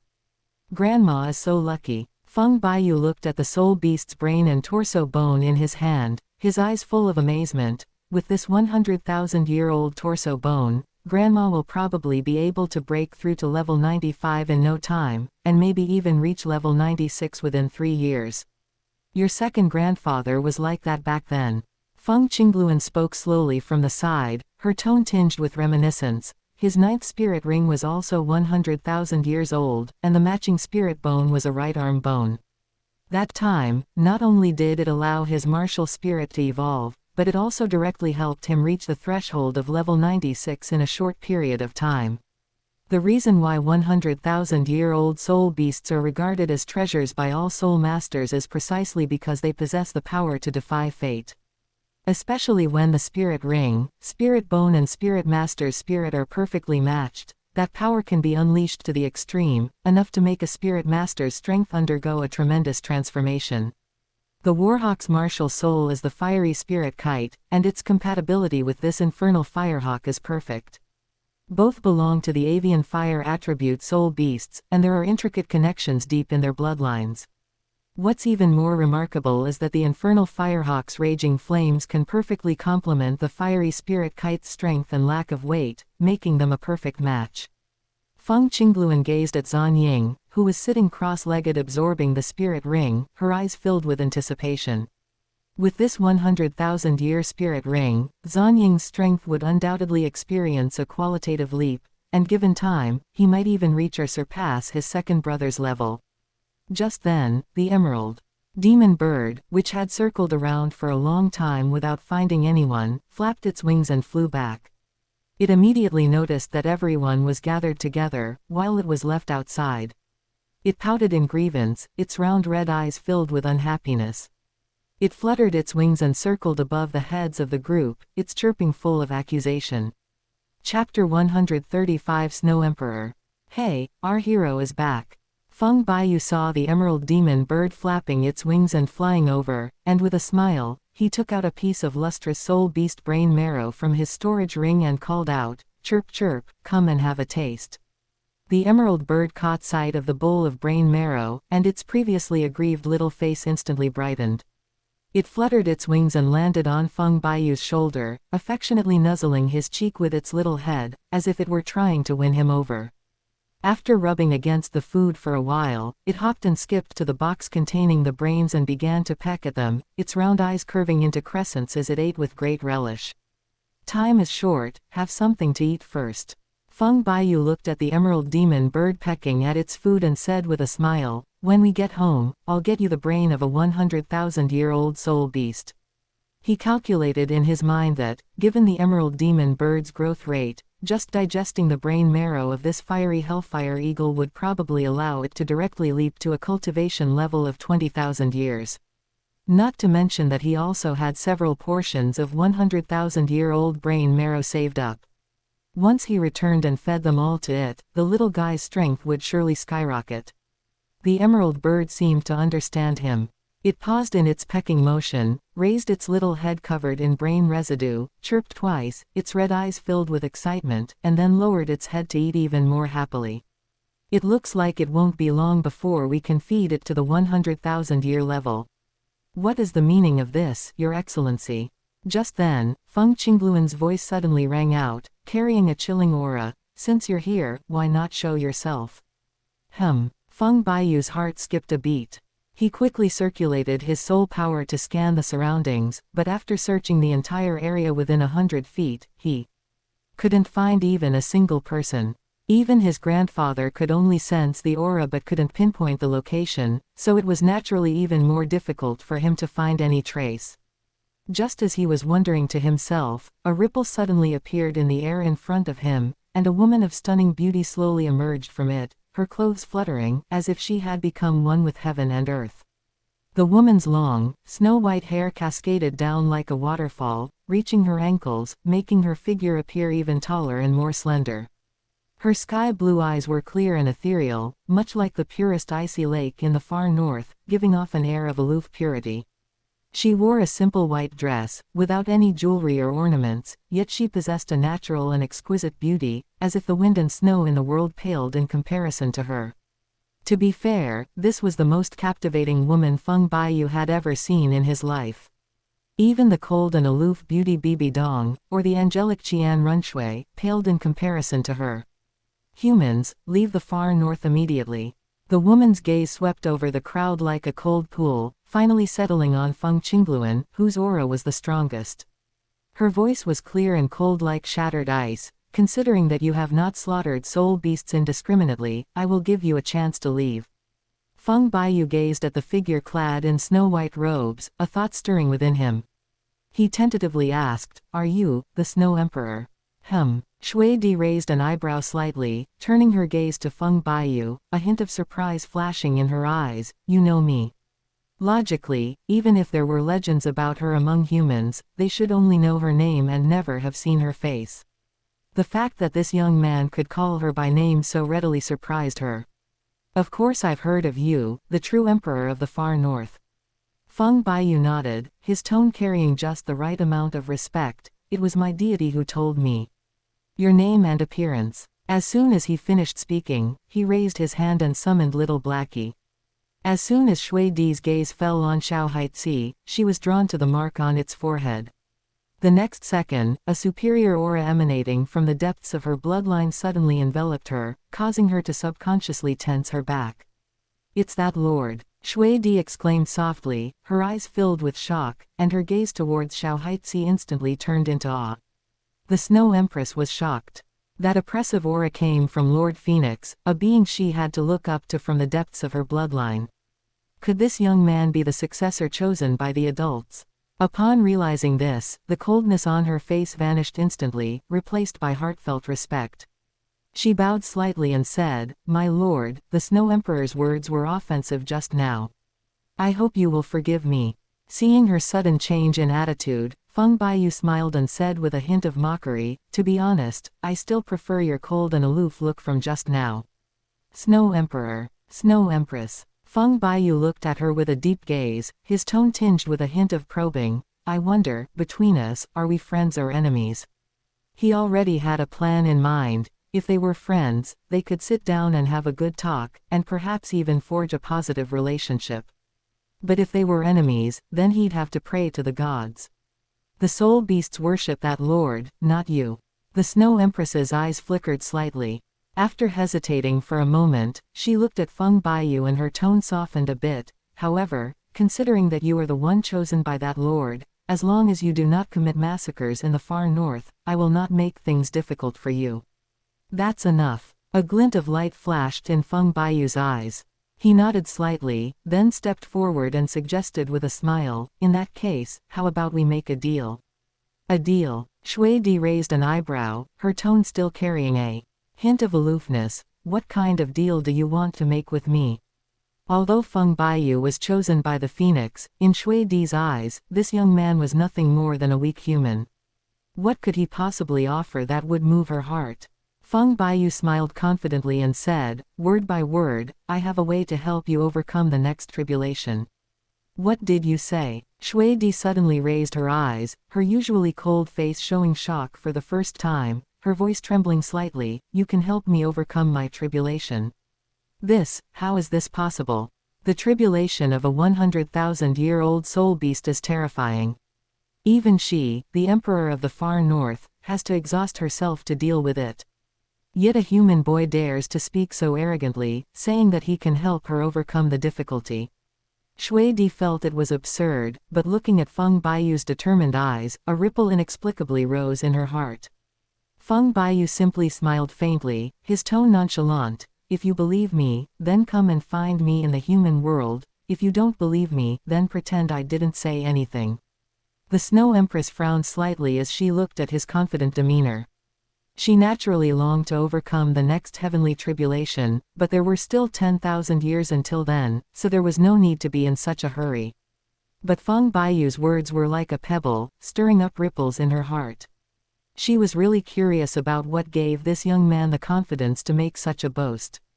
Seeing that the other party was unwilling to say more, Shui Di did not press the matter further. She gave Feng Baiyu a deep look, suppressed her doubts for the time being, and with a flicker, she transformed into a white streak of light, instantly disappearing into the vast snowstorm. In her view, since the other party had taken the initiative to extend the olive branch, she was naturally not the one eager to close the deal.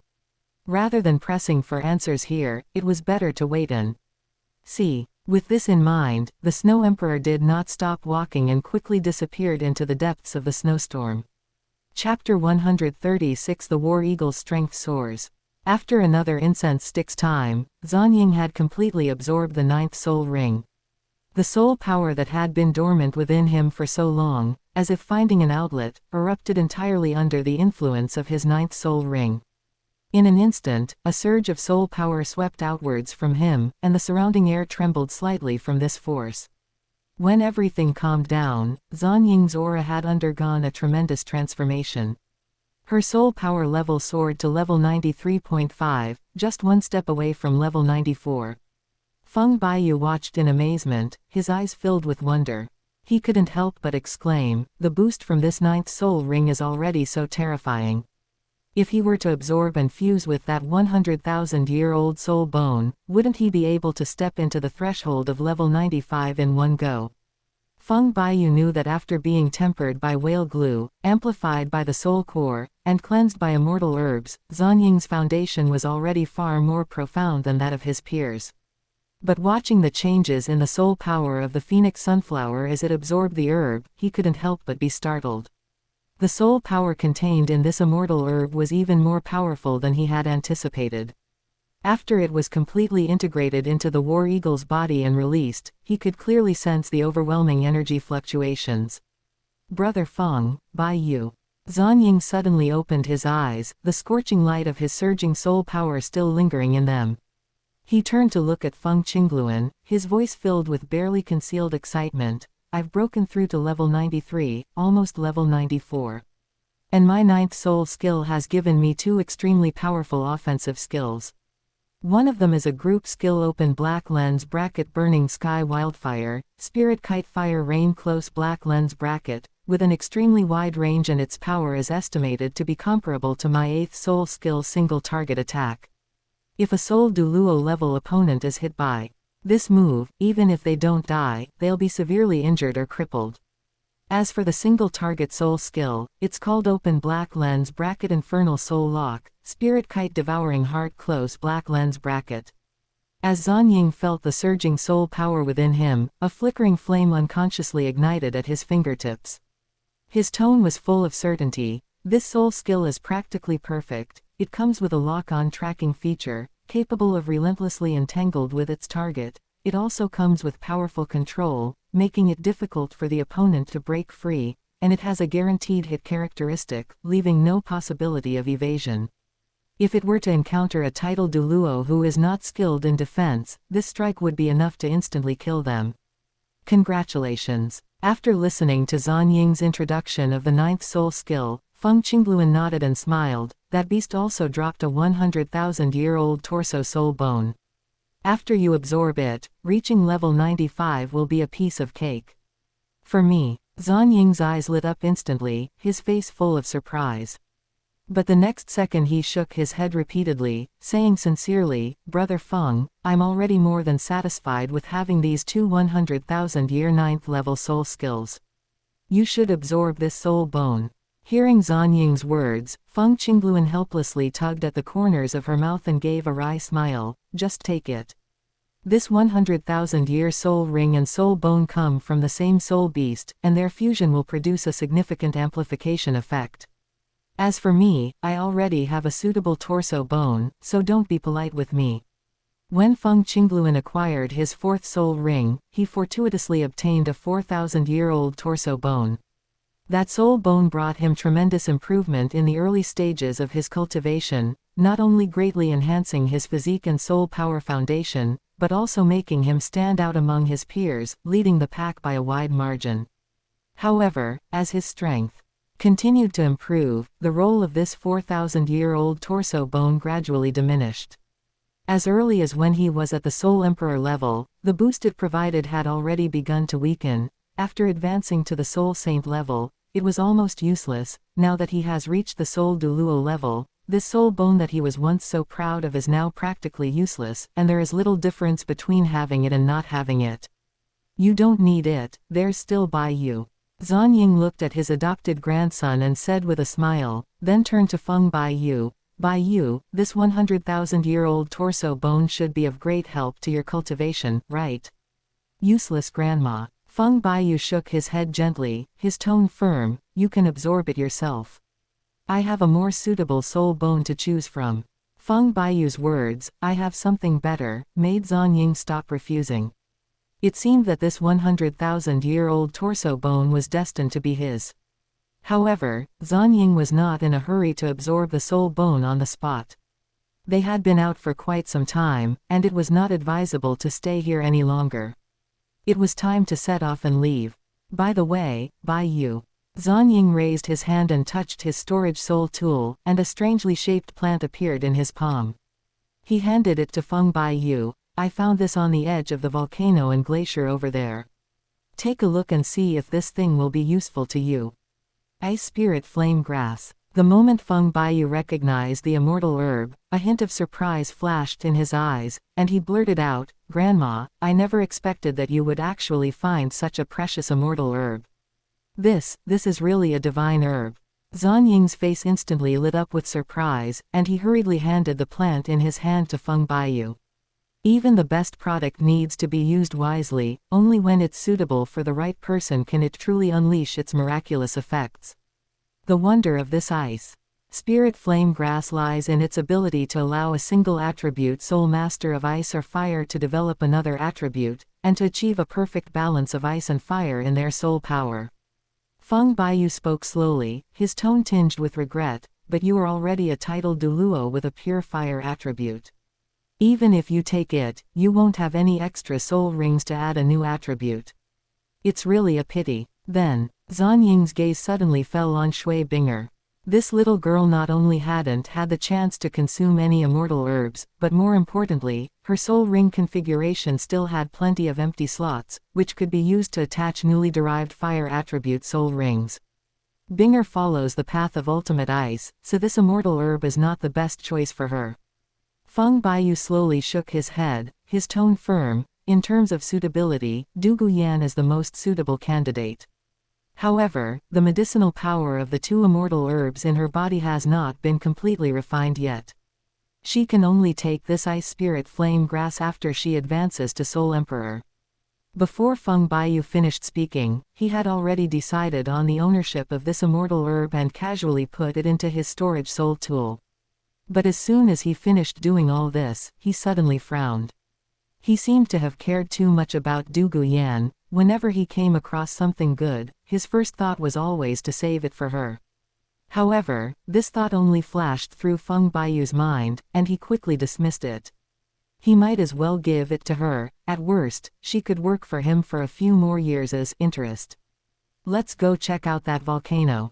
Feng Baiyu looked up at the distant volcano, which was spewing out wisps of smoke, a hint of anticipation flashing in his eyes. "Maybe we can even find some other immortal herbs." Everyone nodded in agreement, without the slightest objection. After all, Feng Baiyu's insight was always unique, and following. Chapter 137 Eternal Undying Star Core Iron. With two titled Douluo leading the way, the five-person, three-bird team moved at an extremely fast pace and soon arrived at the summit of the volcano. Feng Baiyu's gaze swept over the scorching rocks beneath his feet, then he looked down at the soul beast beside him, a smile playing on his lips. "Little Blackie, it's your turn to show off your skills." "Hey, human, what do you take me for, some kind of treasure-hunting rat?" Little Blackie bristled, wanting to protest unwillingly, but when it looked up, Feng Baiyu didn't give it a chance to speak at all. The others had already scattered and were enthusiastically searching for treasures. Little Blackie drooped its head, its tail swaying listlessly. In the end, it couldn't resist the situation and reluctantly gave in. Feng Baiyu's strength has grown increasingly formidable, and he can now continuously activate the open black lens bracket Fire Phoenix True Eye Close Black Lens bracket. The soul power consumption of this soul bone skill is negligible for him, his recovery rate far outweighs the consumption. His soul power would only plummet if he suddenly encountered something far more powerful than he currently understands. But if he were to stumble upon such a treasure, it would be an incredible opportunity, a sure win. Before long, Feng Baiyu found a bright red stone with a faint metallic luster among the scorching hot rock crevices. He bent down to pick it up and turned to Feng Qingluan, saying, "Grandpa, keep this. It's excellent forging material, perfect for crafting soul tools." Upon hearing this, Feng Qingluan didn't bother to look closely and directly put the stone into her storage soul tool. At this moment, the group had split into three teams. Feng Baiyu was closely guarded by Feng Qingluan, Shui Binger was also within Feng Qingluan's perception range, while Shui Duanliu and Chujiu followed behind the reluctant Xiao Haitzi, searching in the direction it was sniffing. The group continued their search in the volcanic area, but only Feng Baiyu and Xiao Haitzi truly possessed the ability to identify treasures. With the wide-range detection of the open black lens bracket Fire Phoenix True Eye Close Black Lens bracket, Feng Baiyu swept every corner like a net, and nothing containing spiritual energy could escape his eyes. Xiao Haixi, on the other hand, relied on his innate keen sense of treasures, acting like a precise detector, specifically targeting the places with the densest spiritual energy to capture them. The others were more like treasure hunting assistants. When they saw something with a peculiar shape or that looked unusual, they would quickly bring it to Feng Baiyu and ask him to determine if it was valuable. Before long, Feng Baiyu found 2 more spiritual herbs. Although they couldn't compare to the heaven-defying immortal herbs, they still contained considerable spiritual power. If one absorbed their medicinal effects, it would greatly increase one's cultivation level. After Feng Baiyu pointed out the characteristics of the 2 rare metal ores, Shui Binger and Zanying focused on their search. For them, rare and precious herbs and elixirs were far less reliable than these tangible forging materials, so they didn't have high expectations. As for little Blackie, this guy has a natural keen intuition for treasures. He often hovers in the air for a moment to sense the treasures, and then, whoosh, rushes off in a certain direction, landing on the ground or in a rock crevice and chirping incessantly. Upon seeing this, Shui Duanliu, who was following behind, immediately stepped forward and put the items that Xiao Haixi had selected into his storage soul tool one by one, his movements very skilled. As for encountering a foolish soul beast, with 2 titled Douluos in charge and a soul Douluo, even a 100,000-year-old soul beast would be doomed. Moreover, this place is the habitat of 100,000-year-old soul beasts. Ordinary soul beasts would avoid it like the plague, so who would dare to approach it rashly? If they actually come, they'll just be food delivered to their doorstep. Found it. I found something great. Just then, little Blackie suddenly flapped its wings and screeched, its voice full of excitement, "Human! Come quick! I have treasure here, Upon hearing this, Feng Baiyu's eyes flickered, and he immediately flapped his wings and flew over. Although little Blackie is always easily startled and acts erratically, Feng Baiyu knows him perfectly well. Aside from his occasional lapses in intelligence, this little creature's perception of treasures is top-notch. Since it's so certain it's found something good, it must be a priceless treasure. Soon, Feng Baiyu followed the sound and arrived at Xiao Haixi's side. There, the little guy was jumping around a piece of metal about the size of a basketball, his bright black eyes full of excitement, and his paws were constantly scratching at the surface of the metal. Seeing this, Feng Baiyu did not hesitate at all and immediately activated his soul power to open the open black lens bracket Fire Phoenix True Eye Close Black Lens Bracket. The pale golden light instantly returned to his eyes, and his gaze sharpened, locking onto the inconspicuous piece of metal, trying to see through its essence. Feng Baiyu glanced at it only once, and his body swayed violently, his steps unsteady and he almost fell over. Fortunately, Feng Qingluan reacted quickly and reached out to support his arm, preventing him from actually falling onto the scorching hot rock. "Baiyu." Feng Qingluan's voice was full of anxiety. "How are you? Are you overdrawn on your soul power?" "Grandpa, I'm fine." Feng Baiyu took a deep breath, and an uncontrollable smile appeared on his face. "It's just. I found something amazing." That one glance almost drained his soul power, but it also allowed him to see the thing's attributes clearly. That value was enough to equal the sum of all the gains he made on this trip. The entire 10,000-year ice cave combined can't compare. Open black lens bracket Eternal Undying Star Core. Iron Close Black Lens Bracket. This is the core remnant of a massive star in its final stage of evolution. When the nuclear fuel inside a star is exhausted, the gravitational pressure far exceeds the radiation pressure, the core collapses rapidly, and the temperature and pressure soar to the extreme, fusing all the internal matter into iron. The outer impurities are then ejected through a supernova explosion, ultimately leaving behind this pure iron core. It has extremely high density and stable structure, and hardly decays or is damaged in the cosmic environment. It is the ultimate legacy, left behind after a star dies. In terms of material properties alone, even in the Douluo god realm, this is a top-tier material that would only be used to forge a super artifact. If it could be used properly in the Douluo continent, let alone ordinary weapons, even creating a level 13 inches melee soul tool would not be out of the question. The only bottleneck now is not the material itself, but the forging technology that can handle this godlike material.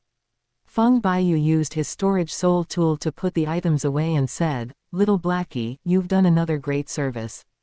When we find the dragon, I'll personally kill it and stew it for you. Man, you'd better keep your word." As soon as Little Blackie heard that he could eat dragons, his eyes lit up like two black gems, and he flapped his wings and jumped around even more happily. Suddenly, it tilted its round little head, poked the ground with the tip of its wing, and said in a drawn-out tone, "But hey human, why aren't you digging this ground up yet? Let's collect the treasure first so we can catch the dragon." "What?" Feng Baiyu's eyes widened in shock. "You mean, there are other treasures hidden down there?" Chapter 138 Gugu Gaga. What's all the fuss about? Xiao Haitzi glanced at Feng Baiyu sideways, his tone full of disdain. "I'm telling you, you don't actually think that lump of iron is some kind of precious treasure, do you?" Feng Baiyu stared at him, her lips moved, but in the end, she only remained silent with an ambiguous meaning. "Just kidding, this is open black lens bracket eternal undying star core iron close black lens bracket. If this isn't a treasure, then what in the world can be called a treasure?" But since Xiao Haitzi has already said all that, what can he say in response? Perhaps in Xiao Haitzi's eyes, this open black lens bracket eternal undying star core iron close black lens bracket is really not a rare item. Feng Baiyu carefully put away the star core iron, then called over his grandfather Feng Qingluan, signaling him to continue digging.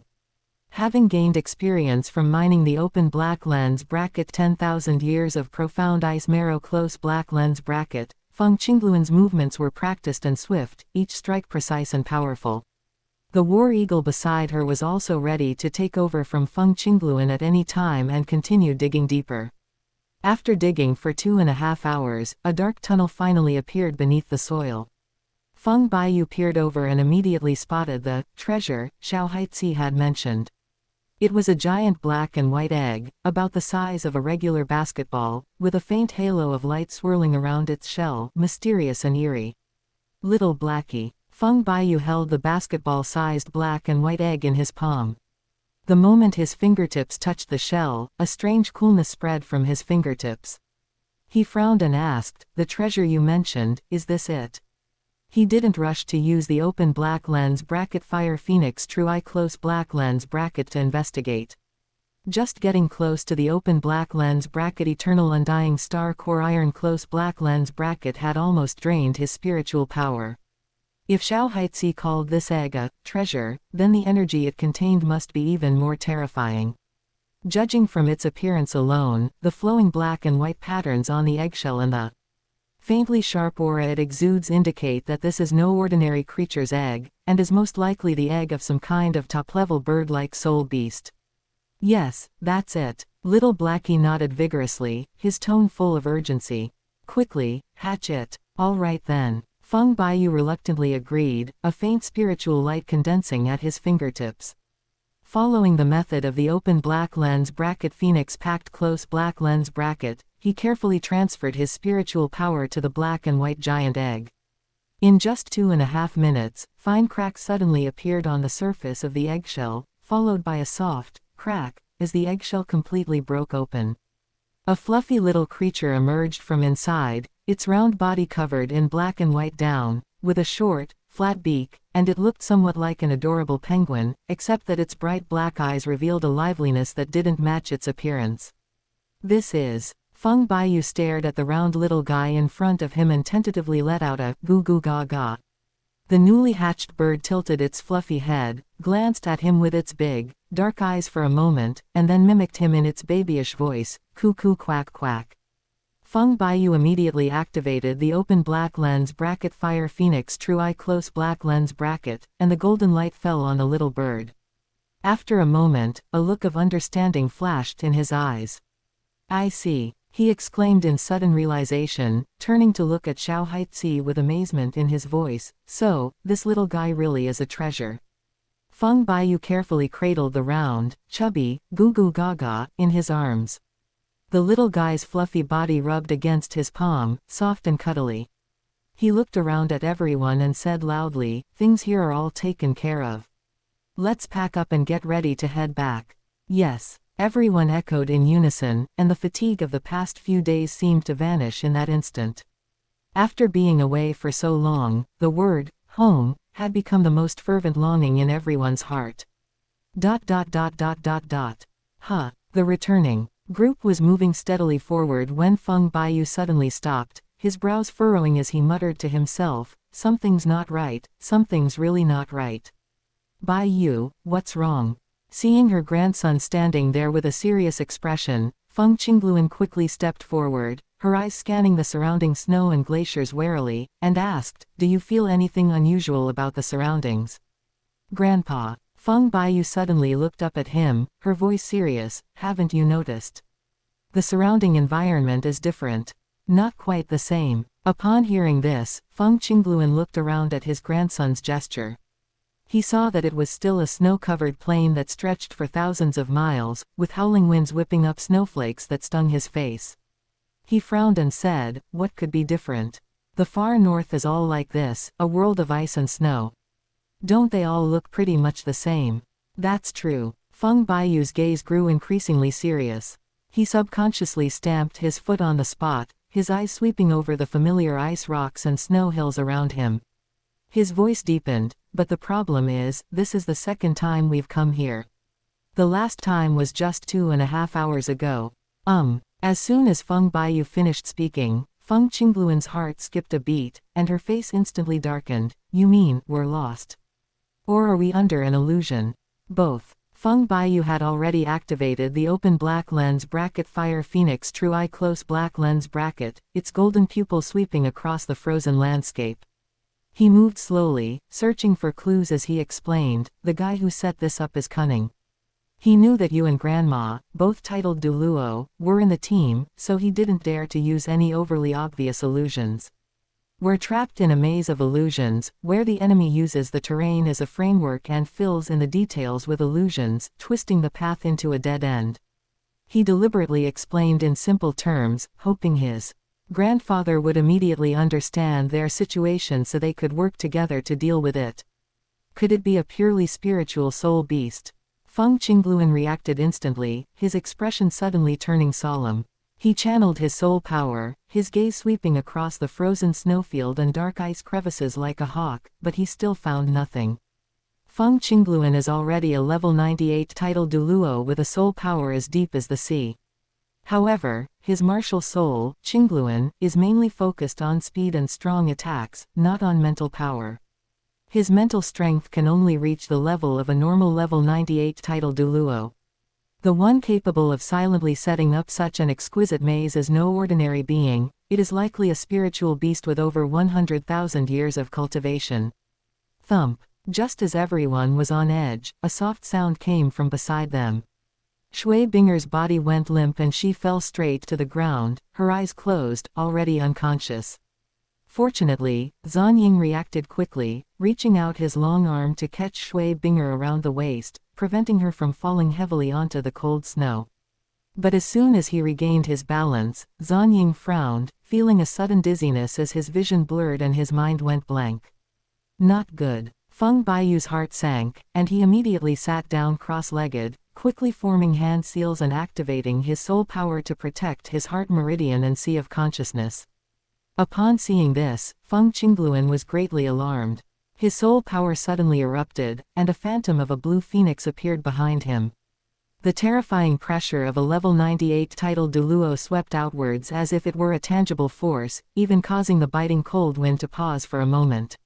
He turned to look at his grandson, who was concentrating with his eyes closed, and said with a hint of urgency, "Baiyu, hold on. Grandpa will find that thing hiding here." Chapter 139 Mirage Dragon. Here it is. Feng Baiyu stared blankly at the towering skyscrapers, their glass curtain walls reflecting the blinding sunlight. Cars streamed down the streets, horns blaring incessantly. He subconsciously looked down, the familiar iPhone in his palm was still lit up, the screen displaying the date he had left. A profound sense of astonishment gripped him, and he murmured to himself, his voice filled with disbelief, I'm back. Drip, drip, drip. A sharp car horn suddenly pierced his eardrums, and Feng Baiyu snapped back to reality. He saw a heavy motorcycle rushing towards him out of control, its tires screeching as they rubbed against the ground. In an instant, Feng Baiyu's hair stood on end, and his soul power subconsciously circulated. His body shot to the side like an arrow, barely avoiding the impact range of the motorcycle. He fell heavily onto the sidewalk, scraping his palms, but his heart was still pounding in his chest. This familiar world had given him a rude awakening the moment he returned.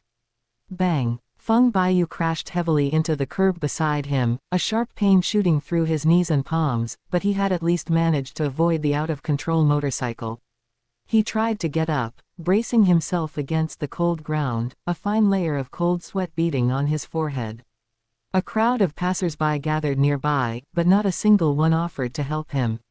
Some stood there with their arms crossed, pointing and whispering, their murmurs reaching his ears. Others held up their phones, the lenses pointed directly at him, the screens flashing in the sunlight, clearly taking photos and videos. Each face was filled with wariness and distance, their eyes seemingly saying silently, "Don't let this be a scam." Feng Baiyu watched this scene without any surprise. This is the real world he is familiar with, where even the courage to lend a helping hand is tightly hidden. Feng Baiyu felt the probing, wary, or indifferent gazes around him, but his face showed no surprise. He knew all too well that being a good person wasn't easy these days. Even a kind gesture of helping someone can be easily used as a pretext for staged accidents. No one wants to get themselves into trouble just because they're being soft-hearted. Feng Baiyu gritted his teeth, supported himself on his knees and struggled to get up from the ground. He dusted himself off, quickly scanned the familiar yet unfamiliar street scene around him, then raised his hand to flag down a taxi and bent down to get in. Feng Baiyu first returned to the small but warm rented room, his only haven in the bustling city. The moment he opened the door, the familiar scent rushed towards him, temporarily calming the turmoil in his heart. Afterwards, he went to the orphanage that held all his childhood memories. The mottled walls, the familiar old locust tree, the laughter of children chasing and playing, everything was almost exactly the same as he remembered. Only his childhood playmates had long since scattered to the ends of the earth, and the headmistress's temples had turned even whiter. After leaving the orphanage, he bought a bunch of white chrysanthemums and slowly walked into the solemn cemetery. He stood quietly for a long time in front of his parents' tombstones, softly telling them about his experiences and longing over the years. Finally, he took a detour to the apartment building of Lu Ruyan, the goddess he had once secretly admired.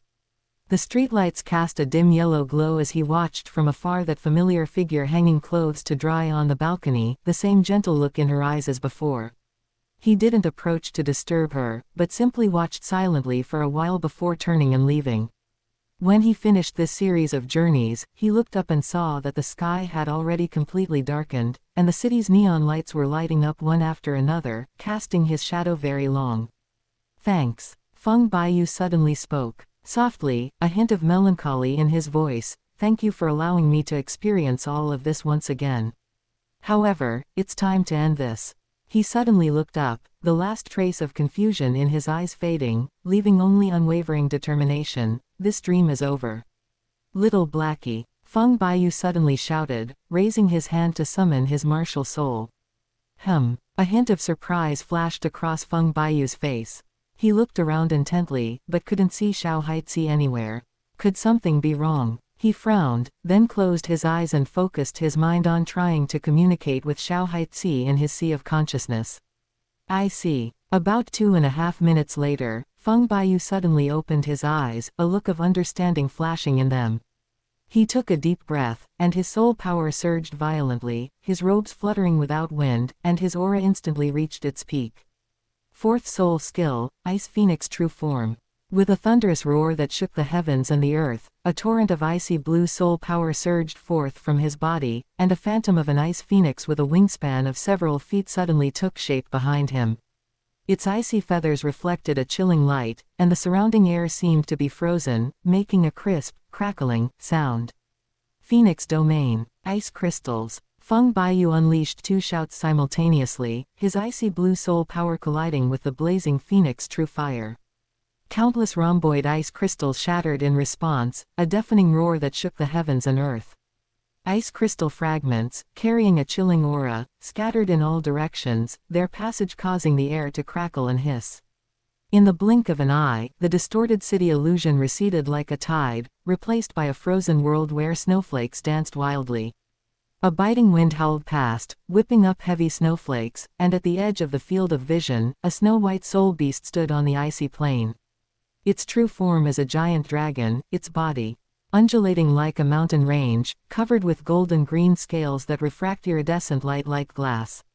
Most notably, from its waist down, the scales grow in the opposite direction, like inverted blades, exuding an untamed wildness. It wasn't particularly large, but it exuded a chilling aura of oppression. Its black scales gleamed coldly, and its vertical pupils surged with a violent, icy light. Just by standing there, the surrounding wind and snow seemed to freeze. "What exactly is this world in your mind?" The soul beast suddenly spoke up. "Why are all these things incomprehensible to me? A mirage dragon." Feng Baiyu stared at the soul beast coiled on the ice plain before him, a cold smile curving his lips, his voice filled with undisguised disgust. "As expected, it is a naturally evil dragon soul beast. Since that's the case, then let it all dissipate completely." Feng Baiyu snorted coldly, his icy blue soul power suddenly surged, and countless ice crystals condensed in his palm, rushing towards the mirage dragon like a torrential rain. The shrill sound of the ice crystals cutting through the wind and snow was ear-piercing, each piece flashing with a chilling sharpness, aiming straight for the vital points of the mirage dragon.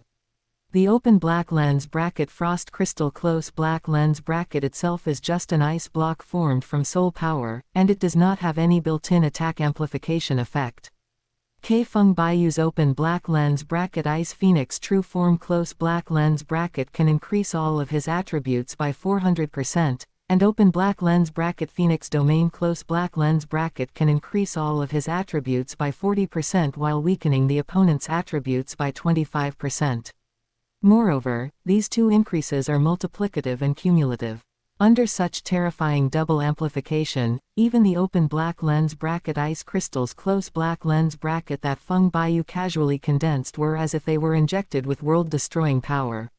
Each ice crystal contained terrifying destructive power enough to tear apart the frozen soil, and roared towards the mirage dragon. Chapter 140 Feng Baiyu's attack. Interesting. The mirage dragon glanced at Feng Baiyu, who was as insignificant as an ant in front of it. The fact that the other party dared to take the initiative to attack it made a hint of undisguised disdain flash in its vertical pupils. Although it is a dragon spirit beast specializing in spiritual power and not particularly adept at physical combat, the pride of the dragon race is etched into its very bones. Even if the opponent is a soul master with extraordinary strength who can challenge opponents of higher levels, they are still not qualified to harm it. Seeing the ice crystals rushing towards them, the mirage dragon didn't bother to lift a finger. It simply spread its spiritual power like a tide, and the ice crystals containing the chilling aura instantly melted away in midair, leaving not a trace. "Your soul skill is quite flashy and impressive," the mirage dragon said mockingly, its tone full of sarcasm. "Go on, I'm quite enjoying watching it." "Is that so?" Feng Baiyu wasn't surprised by what had just happened. He said with a half-smile, "Then, I'll give you a real show." Bah! A clear, melodious phoenix cry resounded throughout the heavens and earth. Feng Baiyu's figure instantly transformed into a streak of icy blue light, rushing towards the mirage dragon. The air along the way froze into ice crystals, and the ice beneath his feet seemed to grow into the sky. Upon seeing this, the mirage dragon's eyes flashed with disdain, and its spiritual power spread out like a tide, attempting to obliterate these ice crystals. However, this time the ice crystals were not ordinary soul skills. Each ice crystal contained Feng Baiyu's soul power and will. Even when hit by the mirage dragon's spiritual power, it only paused slightly before continuing to rush towards the mirage dragon. Ice Phoenix Claw. Feng Baiyu flashed and appeared above the mirage dragon's head. His ice blue wings transformed into a pair of enormous claws, carrying a chilling aura, as he reached out to grab the mirage dragon's head. Before the claws even touched the mirage dragon, the surrounding air was already frozen, forming an invisible wall of ice. Boom! Feng Baiyu's icy blue phoenix wings suddenly flapped, and a chilling aura instantly swept across an area of several feet. He conjured a huge ice ball, about 10 feet in diameter, in his palm. The surface of the ice ball was covered with sharp icicles that reflected a chilling light in the sunlight. Ice-breaking flying blade. With a clear shout, Feng Baiyu swung his hands like a whirlwind, shattering the ice ball beneath his palms.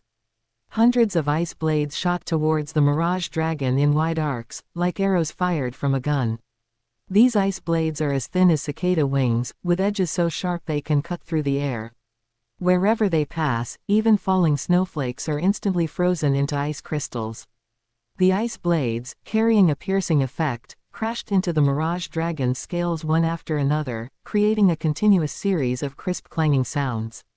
Ice blue soul power gathered in his palm like a tide, and a giant ice hammer, over 10 feet tall, suddenly took shape.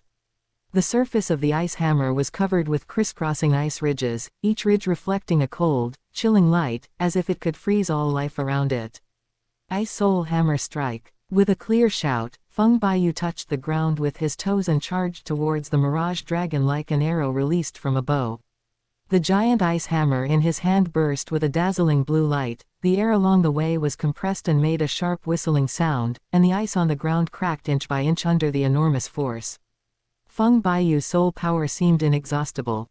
Those high-level soul skills that others could not obtain were as easy as picking them up in his hands.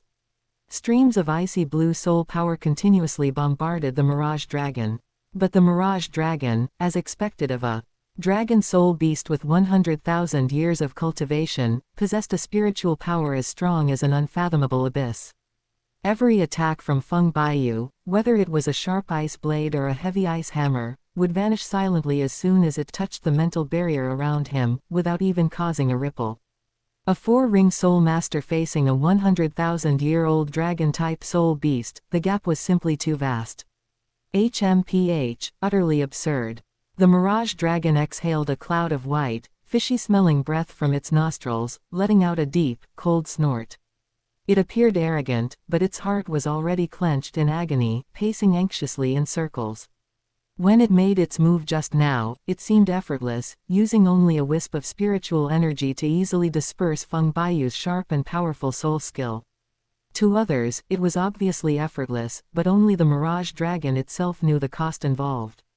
Each time a soul skill is destroyed, its pure spiritual energy must be completely consumed. There is no room for deception. What made it even more unbearable was Feng Baiyu's offensive, which was like a never-ending torrential rain. As soon as one soul skill ended, the next one would already be grazing its mental barrier and rushing over. Wave after wave was so dense that there was no room to breathe. The mirage dragon dared not relax for a moment, and could only keep its mind focused and relentlessly receive all attacks, barely managing to prevent the opponent from breaking through its defenses. However, its mental energy was like a leaky water tank, slowly and silently leaking away. The mirage dragon's foundation lies in the spiritual path. Most of its cultivation is devoted to mental power training, and its most formidable skills are control-type soul techniques. Its truly offensive attack methods are pitifully few. You could count on your fingers only two: open black lens bracket mental impact close black lens bracket and open black lens bracket mental storm close black lens bracket. Just now, it had unleashed both attacks in quick succession, its immense spiritual power.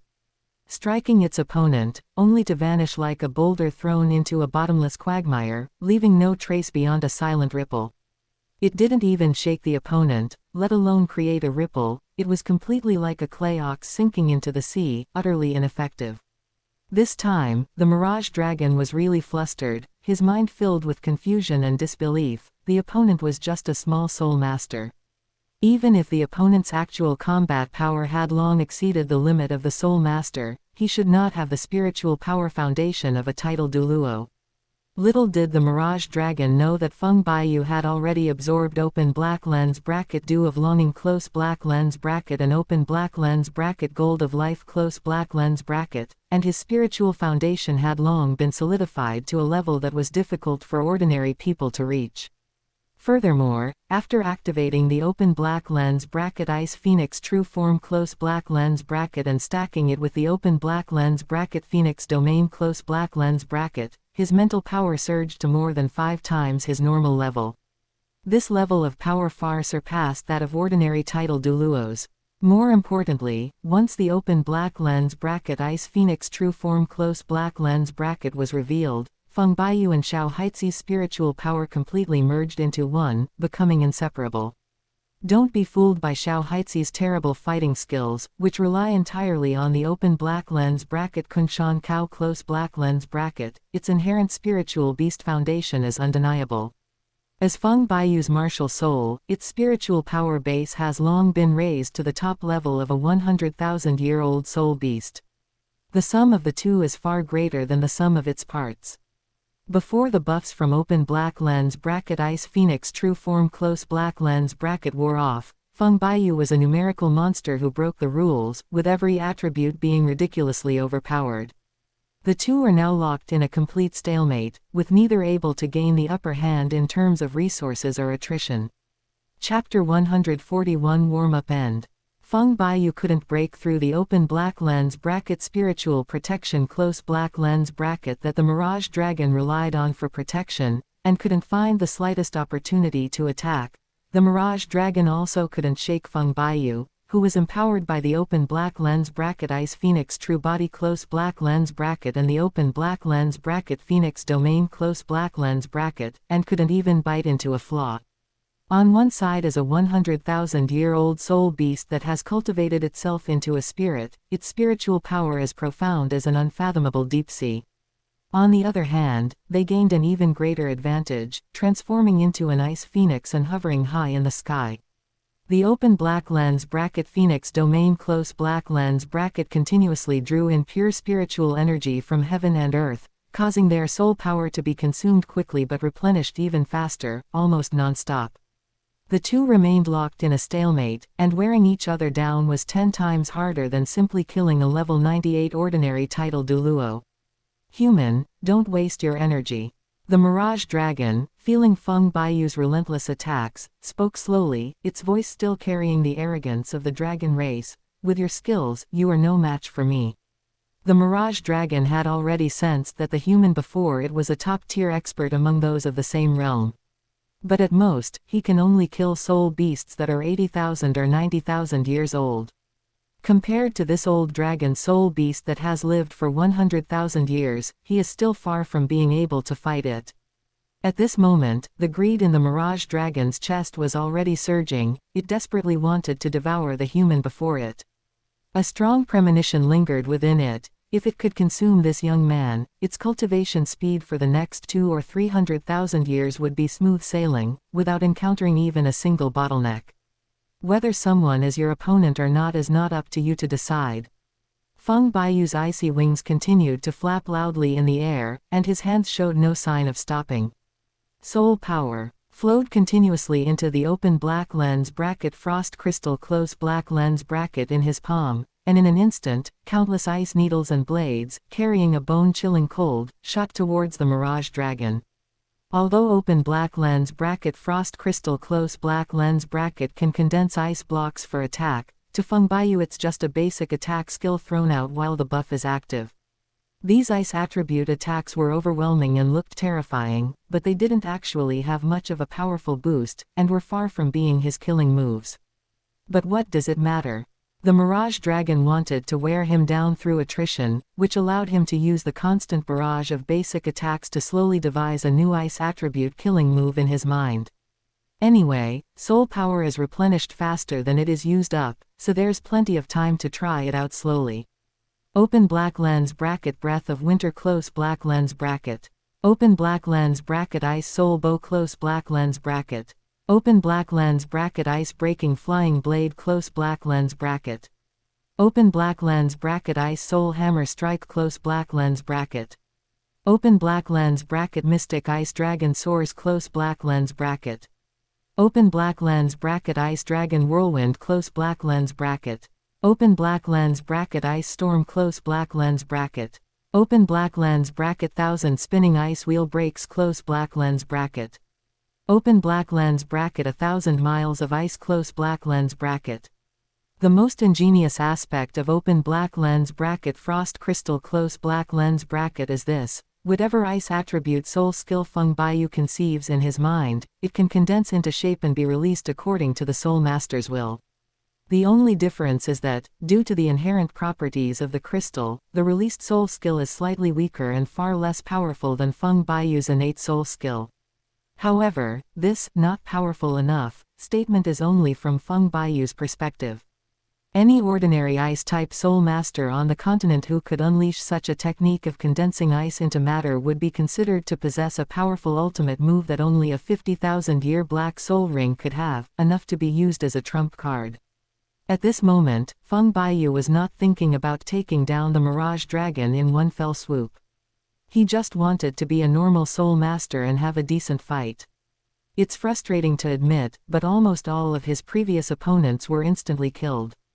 After just a few moves. It was a one-sided crushing victory from start to finish, so he couldn't develop any real combat skills or figure out the extent of his current strength. But this time is different. Having a top-tier soul beast that has lived for 100,000 years as a sparring partner is such a rare opportunity that you can't find one even with a lantern. A 100,000-year-old punching bag, delivered to your door is not something you can encounter every day. In fact, from the moment Feng Baiyu stepped into this space, the Phoenix Divine Trial notification within his body had already sounded. When he collided head-on with the Mirage Dragon that was entrenched there, the answer became clear. This Mirage Dragon, which had lived for 100,000 years, had been the target set by his divine test from the very beginning of their encounter. The requirements of the divine test are very direct. Slay the Mirage Dragon, extract its dragon essence, and transform it into nourishment for your own soul ring, thus solidifying the foundation of your divine inheritance. This space was originally a training ground specially created by the Phoenix God who inherited his power. There was no external interference and no need to worry about the future, so he might as well use the Mirage Dragon to practice and test his current strength. Now that the warm-up is over and the 100,000-year-old sandbag has been used up enough, it's time to get serious and send this Mirage Dragon to its doom. It's almost time to finish the warm-up. Feng Baiyu silently calculated the duration of the open black lens bracket Ice Phoenix True Form close black lens bracket in his mind, a cold smile curving his lips. The open black lens bracket Frost Crystals close black lens bracket that had been continuously scattered earlier had already laid the groundwork in all directions of this space, creating the most solid foundation for the terrain, just waiting for the moment to close the net. Next, it's time to send this 100,000-year-old Mirage Dragon to its final resting place. The barrage of ice arrows and blades continued relentlessly, carrying a chilling aura as they rained down on the Mirage Dragon. Meanwhile, the external soul bone open black lens bracket wings of the azure sky close black lens bracket on Feng Baiyu's back had quietly lit up. A cold golden light surged across the dark black wing membrane, and a long accumulated, chilling aura slowly spread along the wing bones, gradually overwhelming the cold air in the entire space. Soul bone skill, open black lens bracket Phoenix feather close black lens bracket.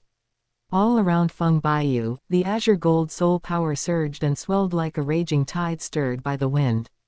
With each additional unit of energy concentrated, the oppressive force within the entire space intensified.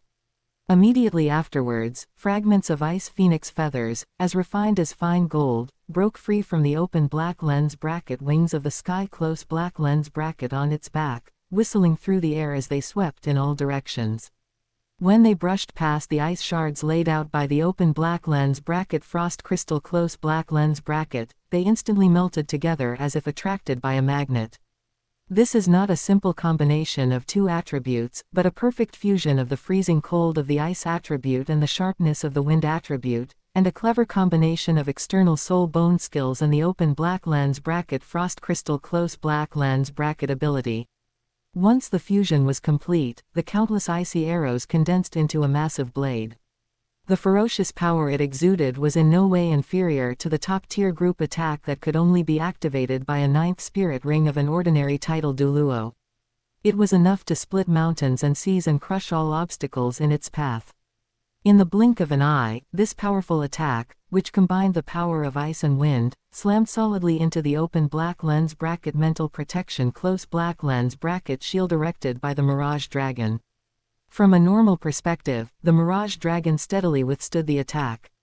The pale golden mental shield only trembled slightly, without even a crack breaking through.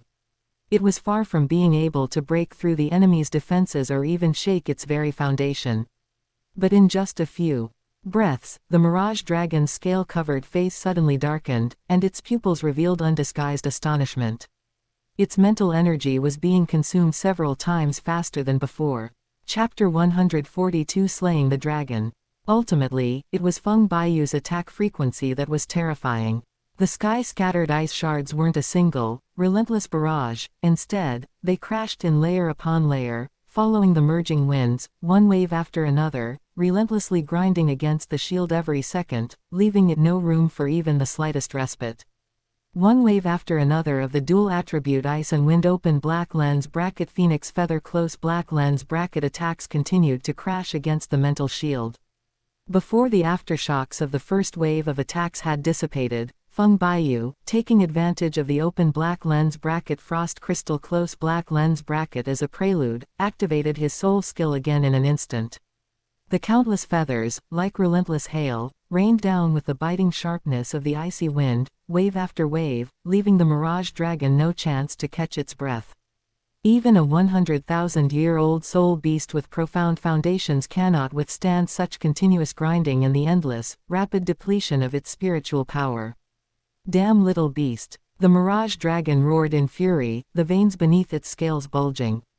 Ever since it was moved to this strange space, it has known the rule, only one can live here. It had originally decided that with its 100,000-year-old dragon clan spiritual power, killing this human who was only at the soul sect realm would be a piece of cake. Who would have thought that this little guy's strength was so ridiculously strong, completely shattering its prediction? Stop. Stop now. The Mirage Dragon felt its mental shield being worn thinner and thinner, and the mental energy in its dantian was flowing out like water. A sense of depletion surged through its dragon bones and into its limbs. It could no longer maintain the arrogance of the dragon race and hurriedly roared, We can still talk. Why must we fight to the death? I can't be bothered to talk to you, you don't deserve to listen.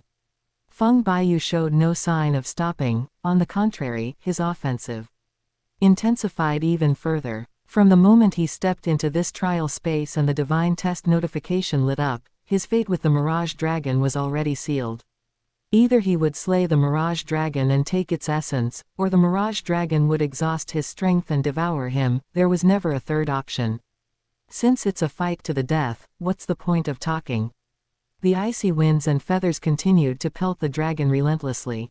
The dragon's spiritual shield had been worn down from a translucent pale gold to a dull, thin veil, with fine cracks appearing even at the edges. Each impact sent a violent jolt through its sea of consciousness, and its spiritual power surged forth like a flood bursting its banks, unstoppable. The Mirage Dragon was still making its last struggle, its massive body twisting and tumbling in midair, its heavy tail sweeping away the surrounding ice shards into fragments. Spare my life, and I will serve you as my master and my servant for eternity. Upon hearing this, Feng Baiyu merely curled the corners of his lips.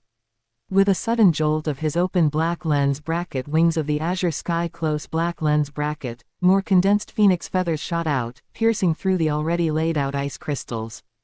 This time, he stirred up the icy winds of the entire space, and countless tiny ice particles spun with the wind, condensing into an ice tornado that was constantly shrinking around the Mirage Dragon. Countless ice phoenix feathers pierced the Mirage Dragon's mental shield like a torrential rain. This time, the shield, as thin as a cicada's wing, could no longer hold on and shattered into countless points of light with a crack. The moment the protective shield shattered, the Mirage Dragon let out a mournful roar. Its sea of consciousness was struck hard, and its massive body suddenly froze in midair, writhing and convulsing in pain. Without hesitation, Feng Baiyu flapped his ice phoenix wings and transformed into a streak of azure gold light. He condensed a long blade made of pure ice phoenix soul power in his hand and slashed down at the softest spot on the Mirage Dragon's neck. No. Before the dragon's roar could even reverberate throughout the space, sharp ice blades had already sliced through the mirage dragon's tough scales, severing the dragon bone meridians connecting its sea of consciousness to its origin. The massive dragon head soared into the sky, then crashed heavily onto the ice, splattering blood everywhere. The dragon's might that had surged for half a day rapidly dissipated before the naked eye could see, finally fading into complete silence. As the massive body of the mirage dragon crashed to the ground, a bright, deep red soul ring, as vivid as flame, slowly floated out from the dragon's corpse, hovering in midair and rotating gently. The immense pressure of a 100,000-year-old soul beast spread through the air, causing the entire space to tremble slightly. Almost at the same moment the spirit ring appeared, a solemn and resounding system notification echoed in Feng Baiyu's mind. The third trial of the open black lens bracket Phoenix 9 trials close black lens bracket, which he had been eagerly anticipating, was finally officially completed. Open black lens bracket Phoenix 9 trials, third trial, independently slay a fully formed true dragon within 2.5 years, completed. Rating: perfectly exceeded the target. Close black lens bracket. Open black lens bracket task rewards. The first 4 soul rings share the duration of this true dragon soul ring, and you will receive a 10% Phoenix Essence Blood Inheritance reward. Additional reward: Soul Tool Skill Open Black Lens Bracket Artifact Crafting Close Black Lens Bracket. Close Black Lens Bracket. As the divine test signal fell, a golden essence, as condensed as warm jade, slowly floated out from between the mirage dragon's brows and quietly hovered in front of Feng Baiyu. The rich and pure dragon spiritual power drilled into his limbs and bones along with his breath, as warm as melting snow in spring and as mellow as a fine wine buried for hundreds of years. Almost before Feng Baiyu could activate his soul power, the golden energy source containing the mirage dragon's 100,000 years of cultivation swayed gently under the pull of his sea of consciousness and automatically flew to the soul rings floating around him, firmly attaching to the edge of the outermost soul ring. The golden halo slowly flowed out along each soul ring. Feng Baiyu's previous 4 spirit rings had an astonishingly large age range. The first spirit ring started at only 800 years, and even after the rewards from the first 2 divine trials, it only reached more than 6,000 years, but the outermost 4th spirit ring was a top-level Ice Phoenix spirit ring of 58,000 years from the beginning, with a foundation far exceeding that of other spirit rings of the same level. As the primal power of the Mirage Dragon's 100,000-year soul ring slowly merged into Feng Baiyu, the 4 soul rings floating around him simultaneously lit up with dazzling golden light, and their age began to skyrocket at a visible speed. This 100,000-year-old source was not evenly divided and simultaneously enhanced across the 4 spirit rings, but rather distributed according to the inherent potential of each spirit ring. It started with the first spirit ring, which had the shortest lifespan, and gradually increased its lifespan. The purple spirit ring, which was originally only a little over 6,000 years old, visibly darkened in color, and its lifespan increased rapidly until the lifespan of the first spirit ring caught up with that of the second spirit ring, and then pushed both spirit rings to grow in tandem. Time flowed slowly through the space. When the 100,000-year-old essence left by the Mirage Dragon was completely absorbed, the 4 spirit rings floating around Feng Baiyu all turned into a deep black color, representing 10,000-year spirit rings. 4 spirit rings, all exceeding 50,000 years in age, were thus formed. I feel like I've gotten stronger again. Little Blackie felt the surge of power and said to Feng Baiyu, "You did a great job, keep it up. Is this all the power I have now?" Feng Baiyu asked with a smile, sensing the 4 spirit rings on Xiao Haizi's body. This trip was truly worthwhile.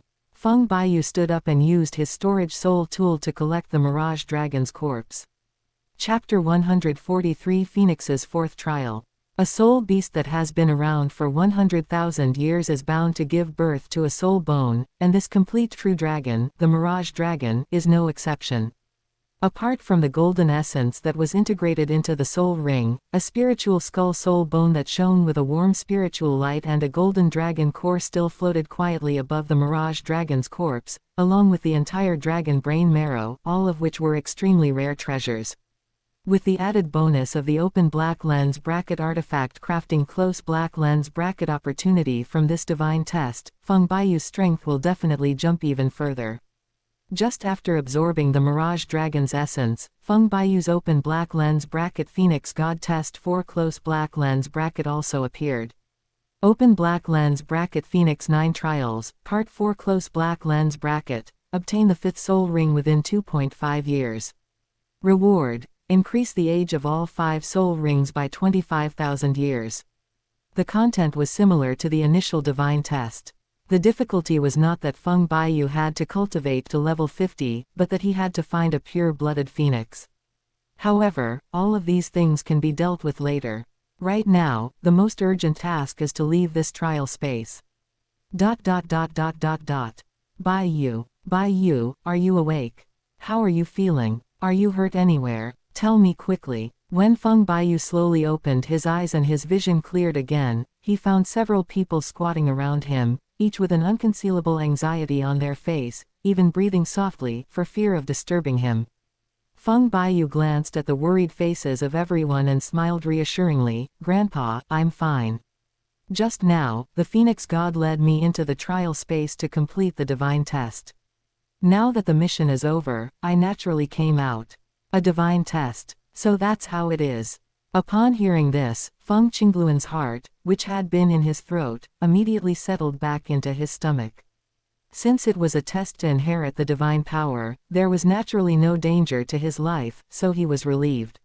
Feng Qingluan knew from a young age that the realm of gods was beyond the comprehension of mortals. He would never presume to guess the Phoenix God's arrangements with his shallow understanding. Since it was a test set by the gods, he only needed to wait for the result and did not need to ask any more questions. The clan elders surrounding him were the same. They had long known that Feng Baiyu was the chosen successor of the Phoenix God. The trials of the gods were not something they should interfere with. Now that they saw that their young master was safe and sound, they naturally tactfully did not ask any more questions, quietly put their minds at ease, and prepared to take their leave. Several days later, Feng Baiyu and his group returned to Tiando City after a long and arduous journey. As soon as he stepped into the gates of the Feng mansion in Tiando City, Dugu Bo, who was already sitting in the mansion, immediately noticed the commotion and hurriedly came out from the side hall to greet him. "Young master, patriarch, you've finally returned." Dugu Bo strode forward, bowed respectfully to the two, and said with barely concealed joy, "Your subordinate greets the young master and patriarch." Feng Baiyu nodded slightly and instructed in a calm tone, "We've just returned from a long journey, so let's go and rest and freshen up first. Later, notify everyone in the manor to gather in the main hall. If there are any outstanding matters, please report them all here." "Understood, I will make the arrangements immediately." Dugu Bo acknowledged the order and turned to go and relay it. After giving his instructions, Feng Baiyu turned and walked towards the inner courtyard. He had only taken a few steps when Dugu Yan, who had received the message, chased after him from under the eaves, lifting her skirt. Ever since entering the Feng family mansion, Dugu Yan has always considered herself the young master's personal maid. Now that she heard that her beloved had returned, she couldn't sit still any longer. As soon as she received the news, she rushed over and volunteered to go and serve Feng Baiyu as he bathed and changed. Feng Baiyu didn't put on airs like a young master, nor did he mind that she had overstepped her bounds. He readily agreed. It was just helping to scrub her back and tidy her clothes, it wasn't anything serious. Why keep her at arm's length? An hour later, Feng Baiyu, now dressed in a moon-white brocade robe, appeared in the main hall of the Feng residence looking refreshed. The people waiting in the hall immediately stood up to greet him. At this moment, apart from Feng Baiyu's grandparents who had gone back to the backyard to recuperate, all the other core members of the Feng family had arrived and were waiting neatly in the hall. As Feng Baiyu pushed open the door and walked in, everyone in the hall stood up in unison, straightened their backs, and bowed in unison. "Your subordinate greets young master." Feng Baiyu walked straight to the head of the family's seat at the head of the table and sat down. He lightly touched the edge of the table with his fingertips and nodded slightly, indicating, "Please sit down." "Thank you, young master." Everyone thanked him again in unison and took their seats in an orderly manner. The hall fell silent instantly, and all eyes were on the young master in the head seat. Feng Baiyu raised his eyes to look at Douluo Bo, who was sitting in the head seat on the left, and asked directly, "Douluo, during the days we've been away from Tiando City, has anything unusual happened in the Feng family, or has anything major occurred?" Reporting to young master, "During the days you and the patriarch were away, countless people came to inquire about our immortal herbs, almost wearing down our doorstep. However, I turned them all away one by one, and no one gained the slightest advantage." Douluo Bo stood up from his seat, respectfully clasped his hands in a gesture of respect, and then continued. After a pause, there was one domineering titled Douluo who, seeing that there was no one in charge of our mansion, dared to break in and try to steal it by force. I fought him with all my might, but unfortunately, my strength was slightly inferior to his, and I was about to be overwhelmed when, fortunately, Elder Qianjin happened to be visiting his grandson in Tiando City and happened to pass by the Feng Manor, so he took action and captured that thief. Oh, it seems my premonition before I left was right, someone really did dare to come and rob us. Feng Baiyu was not surprised to hear this. In fact, he had long expected that after the news about the immortal herb was leaked, someone would definitely be unable to hold back and come to cause trouble. Before setting off, Feng Baiyu specifically told Qian Runshui to keep an eye on the Feng family's movements in Tiando City. If anything went wrong, he told her to send the two titled Douluo, Sishui and Shilong, to provide support. He never expected that before he could even meet the two elders, Sishui and Shilong, the fifth elder, Qian Jun Douluo, would run into this mess first. Feng Baiyu knew in his heart that there was no way such a coincidence could happen. Qianjin Douluo claimed to be visiting his grandson in Tiando City, but it was most likely that Qian Runshui was worried about the Feng family and had specially asked him to take a detour to keep watch. Ostensibly visiting relatives, he was actually there to act as a bodyguard for the Feng family. Thinking of this, Feng Baiyu's gaze fell directly on Wang Long, who was sitting at the end of the table, and he said with a smile, "Wang Long, speaking of which, we should thank your grandfather properly this time. If he hadn't happened to be there, our Feng family might have been turned upside down by that thief." Upon hearing this, Wang Long immediately stood up from his seat, bowed respectfully to Feng Baiyu, and said sincerely, "Young master, you have helped our Wang family so much before. My grandfather only helped a little bit on the side. It is nothing but a small repayment. We, the Wang family, will never be able to repay your kindness in giving us a second chance, even if we remember it for a lifetime." As he spoke, Wang Long's back was ramrod straight, and his attitude was respectful without the slightest perfunctoriness. At this moment, he had only one thought in his mind: loyalty. Chapter 144: The Appearance of the Haoshan Sect. At this point, Douluo Bo paused, then added, "Besides that, there was another guy named Yu Shaogang who came to our door." As soon as he said this, Douluo Bo's face darkened, as if he had brought up some humiliating insult that infuriated him. He gritted his teeth and continued, "That Yu Shaogang put on airs as soon as he entered my territory, and he said he wanted to take you as his disciple. I hung him up at the gate for 3 days and 3 nights. In the end, it was old dragon Yu Yuanzhan who came to plead for him and broke one of Yu Shaogang's legs as an apology before I let him go back. Oh, Yu Shaogang is here." Upon hearing this, Feng Baiyu paused, looked up at Douluo Bo, and a curious smile appeared on his originally indifferent face. Bibi Dong had razed Yu Shaogang's Feng mansion to the ground for his sake, and he hadn't even had a chance to settle the score with the two of them yet. Unexpectedly, Yu Shaogang had delivered himself to his doorstep. It's like he had a way to heaven but refused to take it, and he insisted on going to hell when there was no way to go. Feng Baiyu's eyes showed even greater interest. He tapped his fingertips lightly on the edge of the table and asked with a smile, "So, has that kid Yu Shaogang gone back to the Blue Lightning Tyrannosaurus clan?" Upon hearing this, Douluo Bo shook his head and replied, "No, he is currently staying at the Blue Tyrant Academy in Soto City." He paused, then narrowed his eyes and volunteered, "Does the young master want him dead? I'll set off right now to take his head. No need to rush." Feng Baiyu waved his hand, a playful smile playing on his lips. How can we just kill such an interesting pawn as Yu Shaogang? If we're going to kill him, we should wait until we've squeezed every last bit of value out of him before we do it. Douluo has always been dutiful and never acted on his own initiative. Since the young master has already given the order not to take action, he naturally will not interfere. After reporting on Yu Shaogang's matter, Douluo then explained all the other intelligence he had recently gathered from various sources, giving Feng Baiyu a clear understanding of the current situation. After all the reports were finished, Feng Baiyu's gaze slowly swept over the people standing below the steps. He nodded slightly and said, "Your cultivation progress over this period of time has generally met my expectations. Just keep it up." Upon hearing this, joy immediately spread across their faces, their eyes shining with the light of their wish being fulfilled. But before they could celebrate for long, Feng Baiyu's voice rang out again, his tone serious. "However, you must not let your guard down." He glanced at everyone, his tone softening as he earnestly encouraged them. "In the days to come, you must continue to cultivate diligently and hone your soul power and martial soul. In a while, I will arrange opportunities for you to help you improve your cultivation level." "Yes, young master. We will certainly live up to your expectations."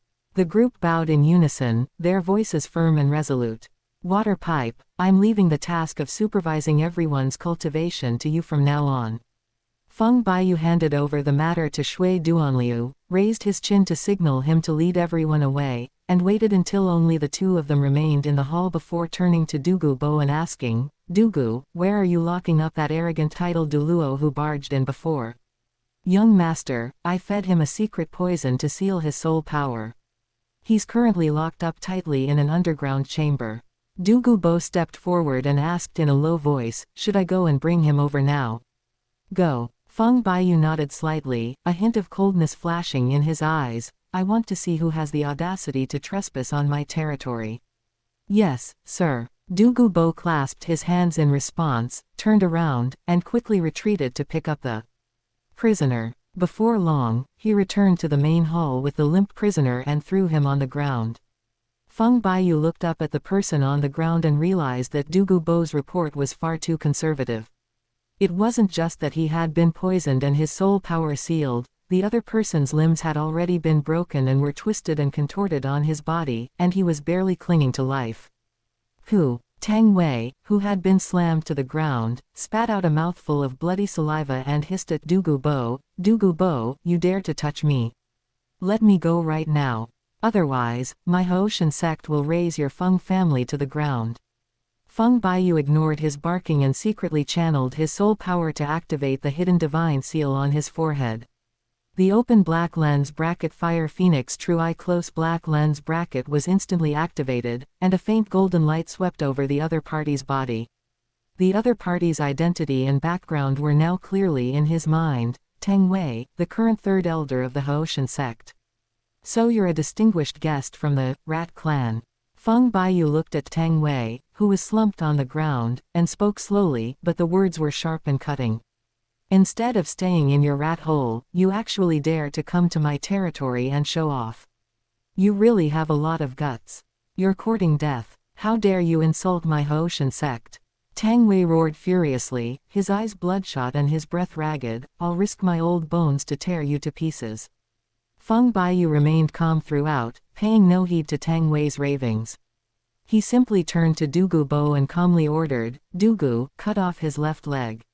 "Yes, sir." Without asking a single unnecessary question, Douluo responded, and the bone blade formed from the azure phosphorus serpent Emperor martial soul cleaved down, cleanly severing Tang Wei's left leg at the knee. Ah! The excruciating pain instantly overwhelmed Tang Wei's senses. He roared, his eyes wide with rage, his voice hoarse like a broken bellows, "You bastards! Even if I, Tang Wei, become a vengeful ghost, I will kill you all." The blood gushed out like a burst dam, flowing wildly from the clean-cut surface, instantly staining the bluestone ground and spreading out a large patch of glaring dark red. Tang Wei was in so much pain that his back arched, and he convulsed like a live shrimp out of water. His originally bright red eyes quickly lost their luster, and cold sweat mixed with blood rolled down his forehead and wrinkles, soaking his chest, which was already stained with blood. He could still curse aloud at first, but now the excruciating pain pierced through his bones and penetrated his internal organs. Even with the formidable physique of a titled Douluo, he couldn't withstand the agony of having his limbs severed. All he could manage were hoarse gasps, and his intermittent curses had long since become muffled groans of pain. At the severed left leg, white bone fragments mixed with bits of flesh lay exposed, and the stench of blood mixed with the venom of the Douluo snake permeated the air, making one's chest feel tight. Tang Wei's breathing became more and more rapid, his chest heaving weaker and weaker. His originally clenched fingers gradually loosened, but then spasmed uncontrollably due to the excruciating pain, scratching several bloody marks on the bluestone floor. His eyes, which had been filled with resentment and venom when he looked at Feng Baiyu and Douluo, were now worn down by the pain to a deathly gray. Only a trace of hatred, which refused to be extinguished, still burned deep in his eyes, clinging to the two of them. Chapter 145 Making Tang Wei Entertain Guests. It's so noisy. Douluo frowned and gave a low shout, then slapped Tang Wei hard across the face. The force of the slap was so great that Tang Wei's cheek was twisted to the side, half of his face instantly swollen up, and a mouthful of broken teeth mixed with blood spurted out. His previous groans and curses stopped abruptly, and he could no longer make a sound. But just as Douluo withdrew his palm, his gaze swept over Tang Wei's left leg, which had been severed and fallen to the ground, and his pupils suddenly contracted. Embedded in the gap between the severed leg bones was a soul bone radiating a faint aura of soul power. "Young master, look." With a flick of his wrist, Douluo carefully removed the soul bone embedded in the leg bone. He wiped the blood off the bone with a cloth and respectfully presented it to Feng Baiyu with both hands. Feng Baiyu's gaze swept over the soul bone that shone with a dark golden halo. The soul imprint immediately transmitted clear information about the soul power fluctuations. He raised his eyes and said calmly, "The left leg bone of the Vajra python with 48,000 years of cultivation." After a pause, Feng Baiyu gestured with his chin toward Douluo and directly instructed, "Take it and absorb it. Continue to cultivate diligently and make contributions in the future. Give it to me." Douluo was stunned and subconsciously took half a step back. He quickly cupped his hands and declined, "Young master, this is absolutely not allowed." Tang Wei was clearly captured by Thousand Jun Douluo. This soul bone should be attributed to him. Even if Thousand Jun Douluo himself doesn't like this bone, it's not my turn. It should be given to Wang Long. A soul bone that is 48,000 years old is already one of the most rare and precious items in the entire Soul Master world. It would be a lie to say that he was not tempted. In fact, Douluo's heart had already been stirred. But he always knew his limits. Even though he longed for it, he understood that he could not take credit that did not belong to him. This soul bone would never be his. Just take it. There's no need to refuse. Feng Baiyu's tone was firm and carried an undeniable authority. "I will naturally repay the favor to Wang Long. I won't let him suffer any loss." He paused, then added, "Next time he goes out to hunt for spirit rings, just pay more attention and put in more effort. Since the young master has given such an order, then this subordinate will obey." Seeing that the young master's mind was made up, Douluo suppressed his joy and no longer refused. He happily reached out and took the soul bone, carefully storing it into his storage soul tool. The young master had already planned a cultivation path for his granddaughter, Douluo. Given her current cultivation level and advancement pace, he would never allow her to absorb a soul bone from this year. Since this soul bone was never meant for Yunur, he naturally had no reason to be reluctant.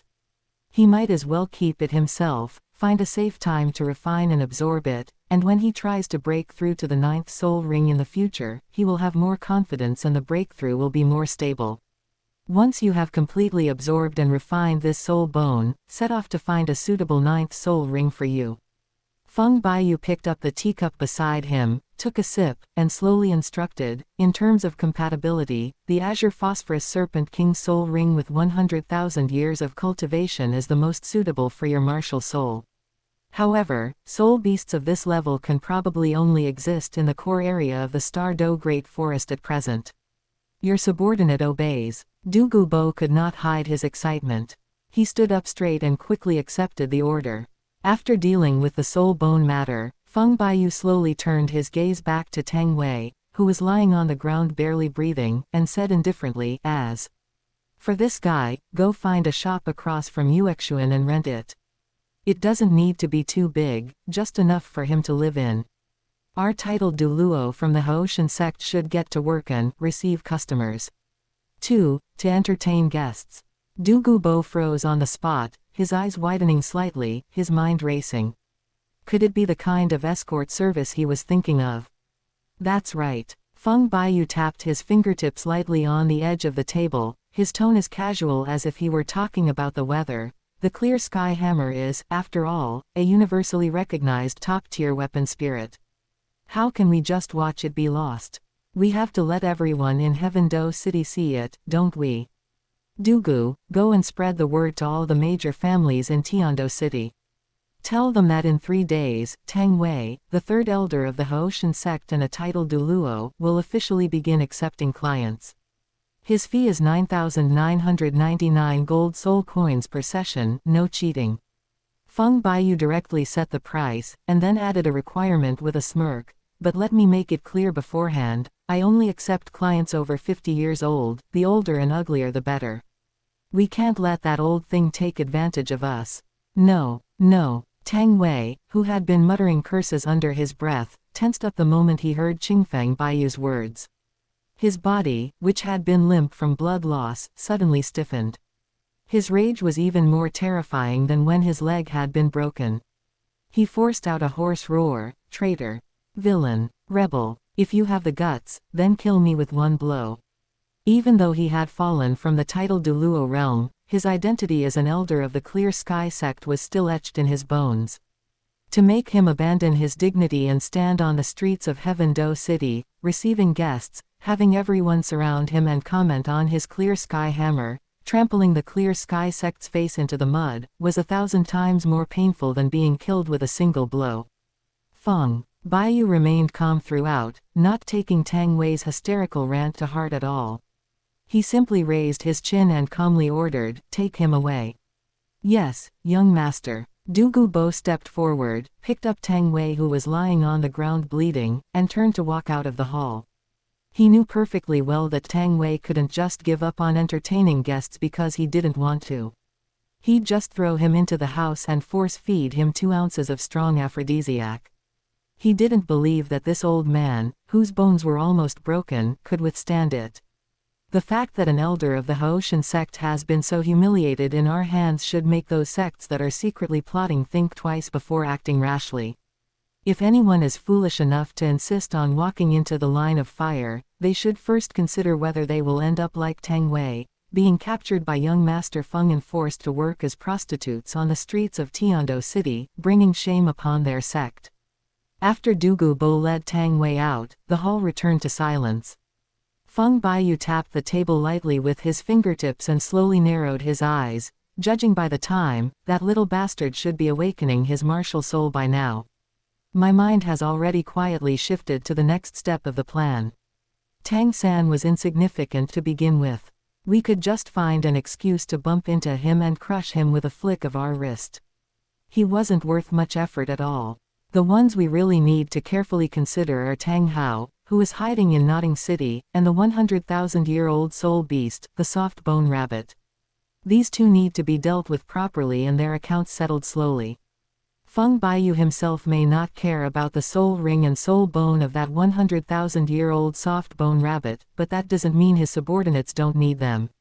Among the team he built from scratch, several members still lack a suitable soul bone.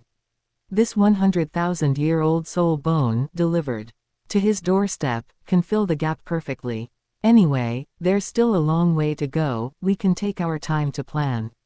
White feather. Just then, a crisp sound came from outside. Qian Runshui has arrived. Chapter 146 Qian Runshui's visit. The little angel's visit wasn't for anything important, she just wanted to sit and chat with Feng Baiyu since they hadn't seen each other in a long time. As they chatted, their conversation naturally turned to the recent changes in the heavenly Dou royal family. That old bastard Shui has tasted the sweetness of cultivation, and these days he has devoted himself to cultivating his soul power, thus handing over more power to the princes. Qian Runshui spoke slowly, her tone carrying a hint of contempt. The third prince's maternal family has long since fallen, and he is now completely defeated and can no longer cause any trouble. As for the fourth prince, he is a good-for-nothing waste who has never had any presence. Qian Runshui raised her chin slightly, her face full of undisguised smugness, and her voice carried a hint of confidence. Moreover, Shui Luoquan is now focused on improving his cultivation, so 7 or 8/10ths of the power in the heavenly Dou royal family has already fallen into my hands. After listening, Feng Baiyu showed her no mercy and bluntly exposed her current predicament, but your soul power has already fallen behind. If you continue to indulge in power struggles and neglect your cultivation, you will be completely finished soon. As soon as he finished speaking, a surge of condensed soul power suddenly erupted from Feng Baiyu's body, carrying an undeniable sense of pressure as it rushed straight toward Qian Runshui. He raised his eyebrows, his youthful arrogance barely concealed, and said, "Sister Shui, I'm 6 years younger than you, but my soul power has already caught up with yours." He paused, a hint of smug boastfulness in his voice. "I just finished absorbing my 4th soul ring, and my soul power is now firmly stuck at level 47. And you're only at level 46, right?" Qian Runshui froze, clearly sensing the overwhelming soul power pressing down on her. The color drained from her delicate face, replaced by disbelief and astonishment. You're actually already level 47. Of course. Feng Baiyu nodded slowly, a mischievous glint in his eyebrow, deliberately drawing out his words to tease her. "Tell me, isn't it surprising? Isn't it unexpected? Isn't it exciting?" Qian Runshui was completely stunned, unable to accept the result for a moment. Her voice was filled with disbelief and confusion. "How could this happen? My soul power is actually lower than yours." She wasn't very intelligent, and she had already slowly resigned herself to her fate. But when it comes to soul power level, how could she, a genius of the angel lineage, accept being surpassed by her own younger brother who was 6 years younger than her? She simply couldn't swallow this insult. Whose fault is this? It's all your own fault for slacking off and neglecting your cultivation. Feng Baiyu shook his head, his tone leisurely, and didn't forget to tease her deliberately. "Sister Shui, if you continue to focus all your energy on power struggles and neglect your cultivation, in a few days, my Du Guyan and Shui Binger will catch up with and surpass you. Absolutely not." Qian Runshui slammed her hand on the table, the crisp sound making the teacup bounce slightly.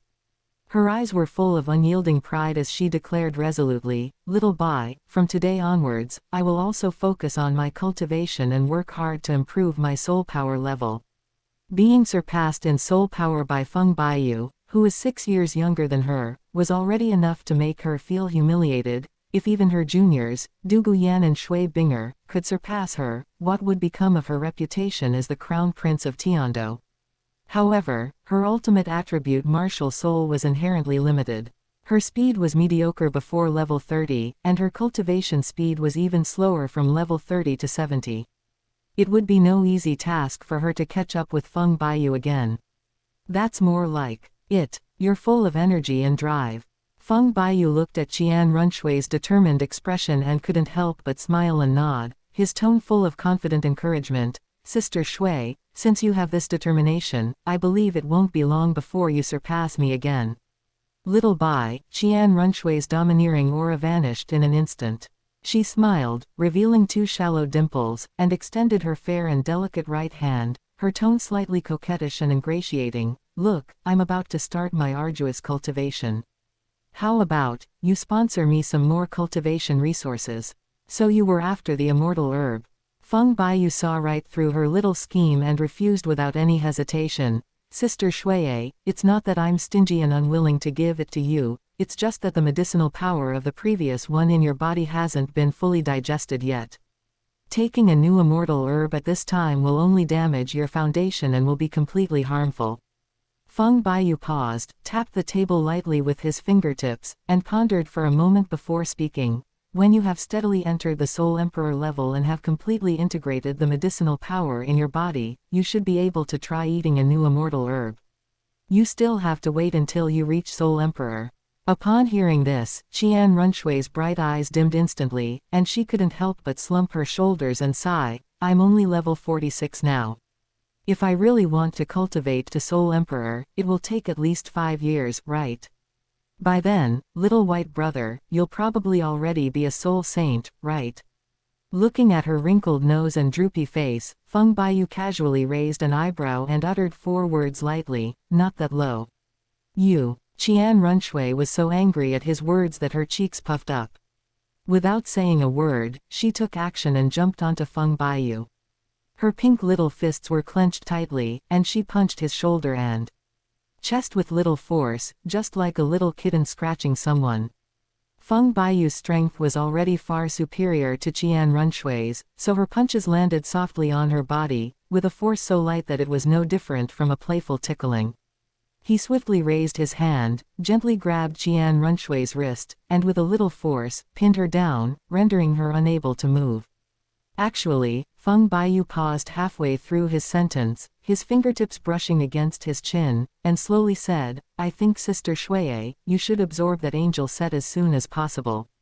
Upon hearing this, Qian Runshui frowned slightly, her beautiful peach blossom eyes narrowing as she said with a hint of helplessness, but I can't absorb that angel set at all right now. This angel set consists of 6 angel soul bones, from the skull to the limbs. It is a 6-winged angel martial soul from birth, and only the Qian clan, who inherit the angel martial soul, can refine and absorb it.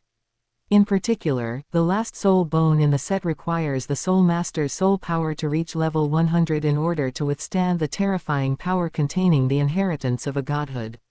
Chapter 147 Feeding. That wouldn't have worked before, but you've already consumed the immortal herbs to cleanse your marrow and meridians.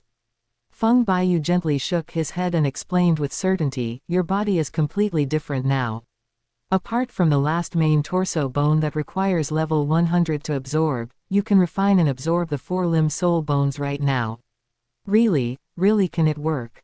Qian Runshui's eyes lit up at the question, but then she hesitated again, her face full of uncertainty, feeling that the idea was still a bit far-fetched. Feng Baiyu's words are quite different from the explanation that her family has passed down for thousands of years. If you're not sure, just go back and have Grand Elder Qian Douluo check your pulse and find out. Feng Baiyu spread his hands, speaking frankly, and then immediately reminded him, there are also some tricks to this. If you want to be able to absorb higher age soul rings when you absorb soul rings next, you have to absorb all 4-limb soul bones as soon as possible. After a pause, he added another option, but if you want to use the soul bones to break through the realm barrier, then separate the 4 soul bones and absorb them at the 4 levels of 49, 59, 69 and 79 respectively. That will help you break through the barrier. I've laid out the path to help you accelerate your soul power enhancement right in front of you, Feng Baiyu said slowly, tapping the table lightly with his fingertip, his tone carrying a knowing smile. As for whether or not you take this step, that depends on whether you're willing to make the decision yourself. Sigh, I don't have a choice in this matter. How can I make this decision myself? Qian Runshui sighed softly, her shoulders slumped slightly for a moment, and then she said slowly, I'll send a message to Grandpa and ask him to come and take a look. If it were half a year ago, Qian Runshui would never have thought that her soul power level was low. At the age of 13 or 14, he had already reached the Soul Master realm, which would place him among the top geniuses in the entire Douluo continent. He was by no means bad. But now, she has been overtaken by Feng Baiyu, who is 6 years younger than her. How can she be at ease now? She can only force herself to face the problem of not being able to keep up with the cultivation speed. She can no longer be as at ease as before. Forget it, I don't want to think about it anymore. Qian Runshui shook her full forehead, clearing her mind of all the jumbled thoughts, and looked up at Feng Baiyu with a smile. Little Bai, get me some whale gelatin to eat. My physique needs to be strengthened. Seeing how she instantly forgot her troubles, Feng Baiyu smiled faintly and replied, Okay, Sister Shui, let's go to my room now. After feeding Qian Runshui whale jelly, she left without lingering. Feng Baiyu watched her figure disappear decisively behind the courtyard gate, and couldn't help but touch his nose and chuckle. Tisk. She ate and left right away. She really seems like a heartless woman. After Qian Runshui left, the courtyard returned to its usual tranquility. Feng Baiyu tidied up the ceramic plates and silver spoons on the table and began feeding the family's birds. After the emerald demon bird chirped out, it smelled the spiritual energy of the mirage dragon's brain marrow and pounced on it, devouring the entire 100,000-year-old brain marrow, which was filled with immense soul power, in just a few bites. The intense soul power swelled up so quickly that it squinted its eyes, flapped its little wings twice, snuggled into Feng Baiyu's arms, curled into a fluffy ball, and fell into a deep sleep. Feng Baiyu stood to the side, watching the emerald demon bird swell into a small ball, a knowing smile appearing in his eyes. He knew that when this little guy woke up from its slumber, it would undergo a tremendous transformation, its strength likely increasing several times. Over. Feng Baiyu didn't hesitate. With a flick of his fingertip, he used his soul power to store the sleeping Chocho in his personal storage soul tool. The space there was safe and quiet, allowing the little guy to sleep and digest in peace, which was much safer than leaving it outside. As for the remaining massive body of the Mirage Dragon, it was naturally agreed long ago that it would belong to Xiao Haitzi. Seeing that Chu Chu had eaten and drunk her fill and was fast asleep, little Blackie, who had been eagerly waiting for this, didn't say a word and delivered a solid open black lens bracket Kunshan Cow close black lens bracket to crash into her. In this way, little Blackie has finally obtained the best training target in the world. Until Feng Baiyu finds an even stronger dragon-type soul beast, this mirage dragon body imbued with dragon energy will be constantly rammed by it every day. As for the fallen 50,000-year-old ice phoenix, it was naturally left to its offspring, the little ice phoenix. The old ice phoenix ultimately chose to sacrifice itself, burning away most of its energy, leaving very little of its original essence. But for the newly hatched ice phoenix, this power was more than enough.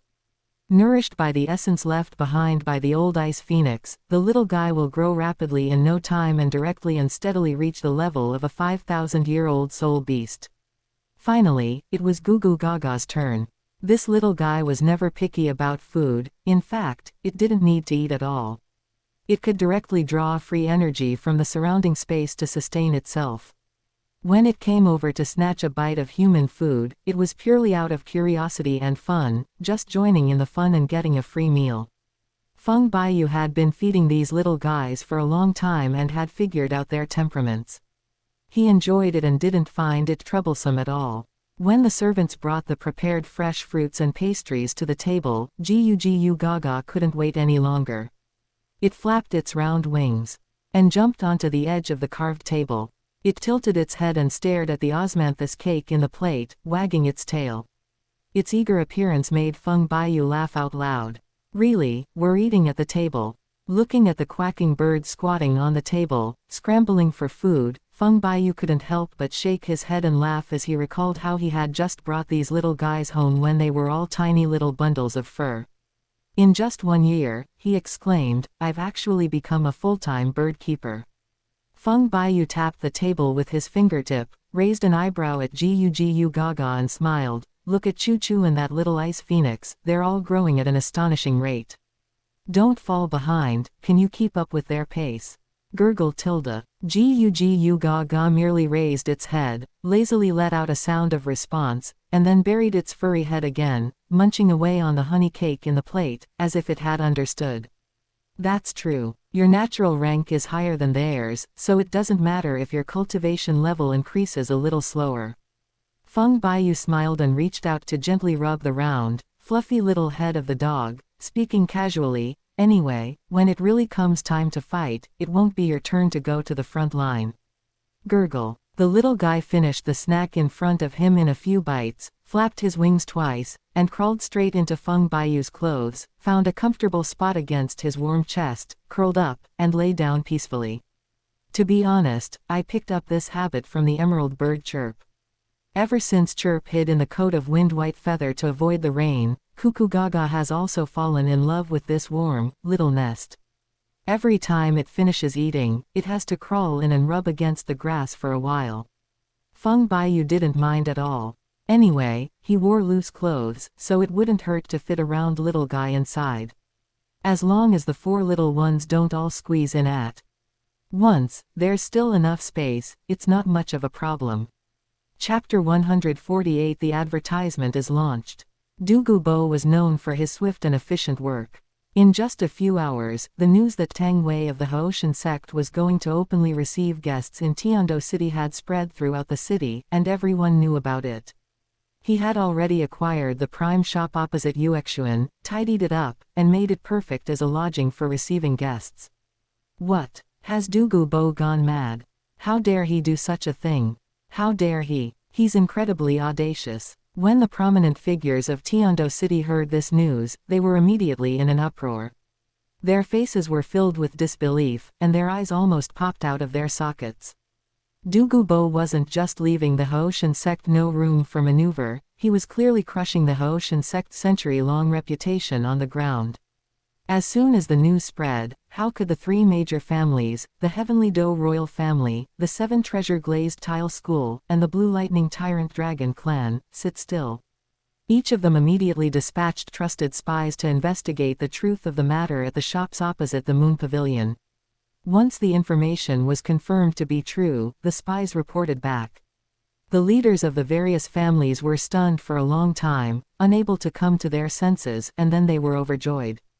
After so many years of seclusion, the Haoshan sect has finally had someone bring their people into the open.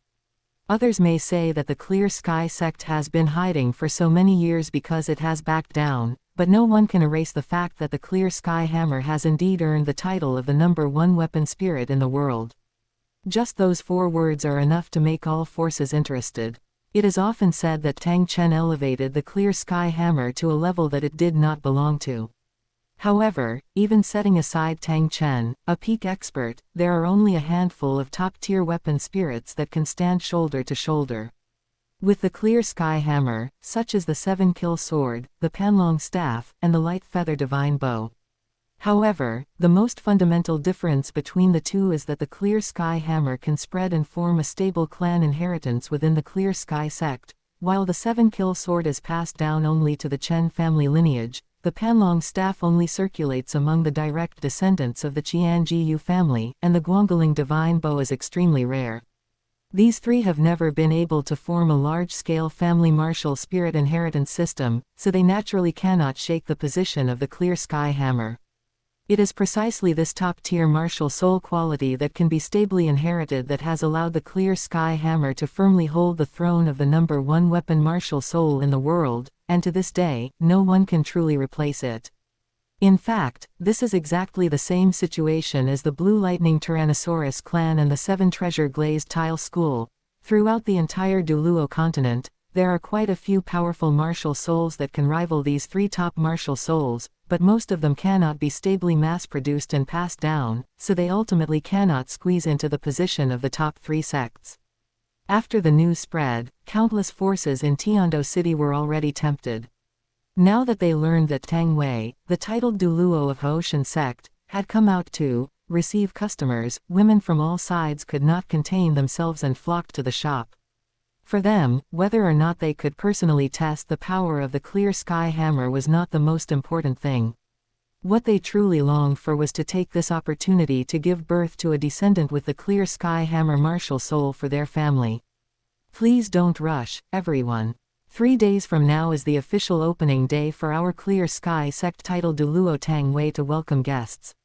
Douluo, now acting like a brothel madam, rubbed his hands together and shouted to the crowds on the street, "Only 9,999 gold coins. It's only 9,999 gold coins. You won't lose out, you won't be cheated, and you can bring home the #1 Clear Sky Hammer martial soul in the world. This is a steal, you won't find another opportunity like this." Fearing that people on the street wouldn't believe him, Douluo turned around, took out a bottle of specially made stimulant from his pocket, and shoved it into Tang Wei's mouth. In a short while, a powerful golden light burst forth from Tang Wei's body, and the clear sky hammer martial soul, which was renowned throughout the Douluo continent, appeared brightly before everyone's eyes. My god, it really is the Haoshan hammer. It's the clear sky hammer, forged at the title Douluo level. This is unbelievable. It's an incredible surprise. An uproar erupted in the crowd. Someone immediately pushed to the front and shouted, "Poison Douluo. Why wait 3 days? Can't we start today? My wind chime bird family is willing to offer 100,000 gold coins to reserve a spot for us." You think you can get the seed of the clear sky hammer for 100,000 gold coins? You're overestimating yourself. My ghost leopard clan offers 200,000. I'll offer 300,000. 500,000. Get out of my way. Bidding calls rose and fell, and in the blink of an eye, the people present were already engaged in a lively auction. "Shut up, all of you. Be quiet," Douluo Bai shouted coldly, his dark green soul power surging around him. "I said it would open in 3 days, and it will open in 3 days. Not a moment earlier. Everyone, line up in order, first come, first served. Anyone who dares to cut in line, ask my azure phosphorus serpent venom if it will allow it." Upon hearing this, the previously noisy and crowded crowd instantly fell silent, not daring to even breathe loudly. After all, everyone knows that even though Douluo Bo is jokingly called the weakest title Douluo by the public, he is still a genuine title Douluo. They are beings that even soul masters below the title level cannot afford to touch. Among these people, the family with the strongest foundation has only produced a soul Douluo. How could they dare to go head-to-head with a title Douluo? The crowd was startled by Douluo Bo and shut up, no longer daring to make a fuss. Even so, many people were afraid of missing their spot, so they turned around and squeezed to the shop entrance to form a queue. "You said there are still 3 whole days before the museum opens, why are you in such a hurry? But if you saw how fast this queue is growing, you definitely wouldn't say that. In less than 3 hours, this long queue will surely stretch from the shop entrance all the way to the gates of Tiando City." The news was spread throughout the city, calming the noisy crowd. Douluo Bo casually picked up the still dazed Tang Wei and headed back. Anyway, he said he would only receive guests in 3 days. Today was just to show people off and advertise. Douluo Bo didn't have time to sit here and wait for 3 days. With that free time, he could go home and learn something new from the young master. Wouldn't that be much more comfortable than sunbathing here? On the rooftop opposite Yuexuan, Tang Yuehua stood behind the railing, and she could see the chaotic scene on the street clearly. She gripped her hand tightly in her sleeve, her heart filled with shock and anger. She never imagined that her third master would be humiliated to such an extent, and that he would be so disgraced in front of the entire Tiando city. At this moment, her personal subordinate stepped forward and asked Tang Yuehua in a low voice, "Madam, now that things have come to this, should we take action and snatch third master back?" Chapter 149 The Q Cutter arrives. Take it back. With your meager abilities. Although Tang Yuehua was burning with rage, her rationality was not shattered by anger. Her voice was as cold as ice. "Our sect's third elder has fallen into their hands and been easily captured. What use would the few people around us be if we went up there? You must return to Haoshan sect immediately and report this colossal scandal to my elder brother as quickly as possible, at all costs." Tang Yuehua turned around abruptly, her voice filled with barely suppressed anger as she ordered her subordinate, "Given the current situation, only the sect master and the others can rescue the third elder. We're just anxiously waiting here, it's utterly useless." "Understood." The trusted subordinate dared not delay, responded loudly, turned around and mounted his horse. Sparks flew as the horse's hooves pounded the stone slabs, and it galloped towards the Haoshan sect like lightning. Douluo Bo's commotion with Tang Wei of the Haoshan sect in Tiando City was known throughout the city. He had just finished his rounds and returned when Yu Yuanjun, the sect leader of the Blue Lightning Tyrant Dragon clan, along with Ning Fengji of the Seven Treasure Glazed Tile School and Ji Yurong, the Bone Douluo, arrived at the door one after the other. Feng Baiyu looked at the 3 top leaders of the Heaven Do Empire in front of him, a faint smile on his lips, and slowly said, "Of course I know why you all came here today.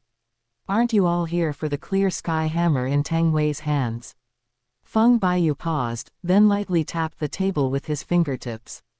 I specifically set aside 3 days for you top sects to prepare, but... Understood, understood, we understand what young Master Feng means. Ning Fengji immediately understood the expression on Feng Baiyu's face.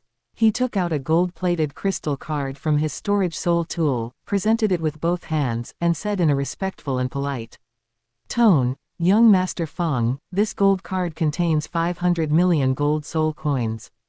In addition, you may choose any 3 treasures from the 7 treasure glazed tile school's treasury, in order to buy Tang Wei's right to receive guests for a full 24 hours. For the 7 treasure glazed tile school, there is no problem in the world that money cannot solve. As long as Tang Wei can be brought back without anyone noticing, and new branches can sprout from his seeds, the 7 treasure glazed tile school can steadily possess a direct lineage force with its own clear sky hammer martial soul. Others might say that these descendants don't have the 9 absolute techniques of Haoshan, nor can they learn the ring explosion technique, so they can't unleash the full power of the Haoshan hammer. So what? Even without top-tier soul skills, the clear sky hammer alone, the #1 weapon spirit in the world, is enough to cultivate generations of high-level elite assassins.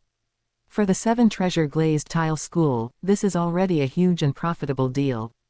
In fact, Ning Fengji knew perfectly well where the Haoshan sect was located, but he would never rashly barge in and steal someone to use as a seed. If we were to do that, we would be utterly offending the Haoshan sect, turning the 2 sects into irreconcilable enemies. But things are different now. With Feng Baiyu, a member of the Spirit Hall, taking all the blame, even if the Clear Sky sect is furious afterward, the first target will be the Spirit Hall. Ning Fengji naturally has no fear whatsoever and can just sit back and reap the benefits. This money bought more than just the clear sky hammer seed, it also bought Feng Baiyu to take responsibility. Upon seeing this, Feng Baiyu immediately gave a thumbs up and laughed loudly. That's exactly what I was saying. It's most comfortable to talk to someone as insightful as sect leader Ning. This is truly a generous and open-minded approach. Feng Baiyu chuckled, took out 2 bottles, and said, "One of these is an aphrodisiac that will make Tang Wei stand up as quickly as possible. The other is a premature ejaculation drug that will make Tang Wei ejaculate as quickly as possible." Feng Baiyu still wore that gentle and harmless smile, and added, "Using these 2 things together, it's not a dream that Tang Wei can have sex every 3 minutes. As soon as he finished speaking, the hall fell silent for a moment, followed by 3 distinct swallowing sounds, glug. Ning Fengji, Yu Yuanjun, and Ji Yurong sat opposite each other, listening to this outrageous arrangement. A chill ran down their spines, and they cursed inwardly. Feng Baiyu, that bastard, is simply a born devil. How could he even think of such a despicable and monstrous method as digging up people's ancestral graves? Despite their initial outburst, the 3 men quickly changed their minds. This idea is truly brilliant, absolutely ingenious. It's exactly what they wanted. At this moment, Ning Fengji and Ji Yurong were already making plans in their minds. They planned to go back and take stock of all the eligible female disciples from the collateral branches of the 7 treasure glazed tile school, as well as the head maids, stewardesses, and even the cooks in the mansion. They would bring them all over and line them up one by one, making sure not to waste these hard-won 24 hours. Seeing Ning Fengji's extravagant spending, Yu Yuanjun felt both envious and anxious. He gritted his teeth, steeled himself, and pushed out the things he had brought. He cupped his hands towards Feng Baiyu and said, "Sect leader Ning's generosity is beyond my reach.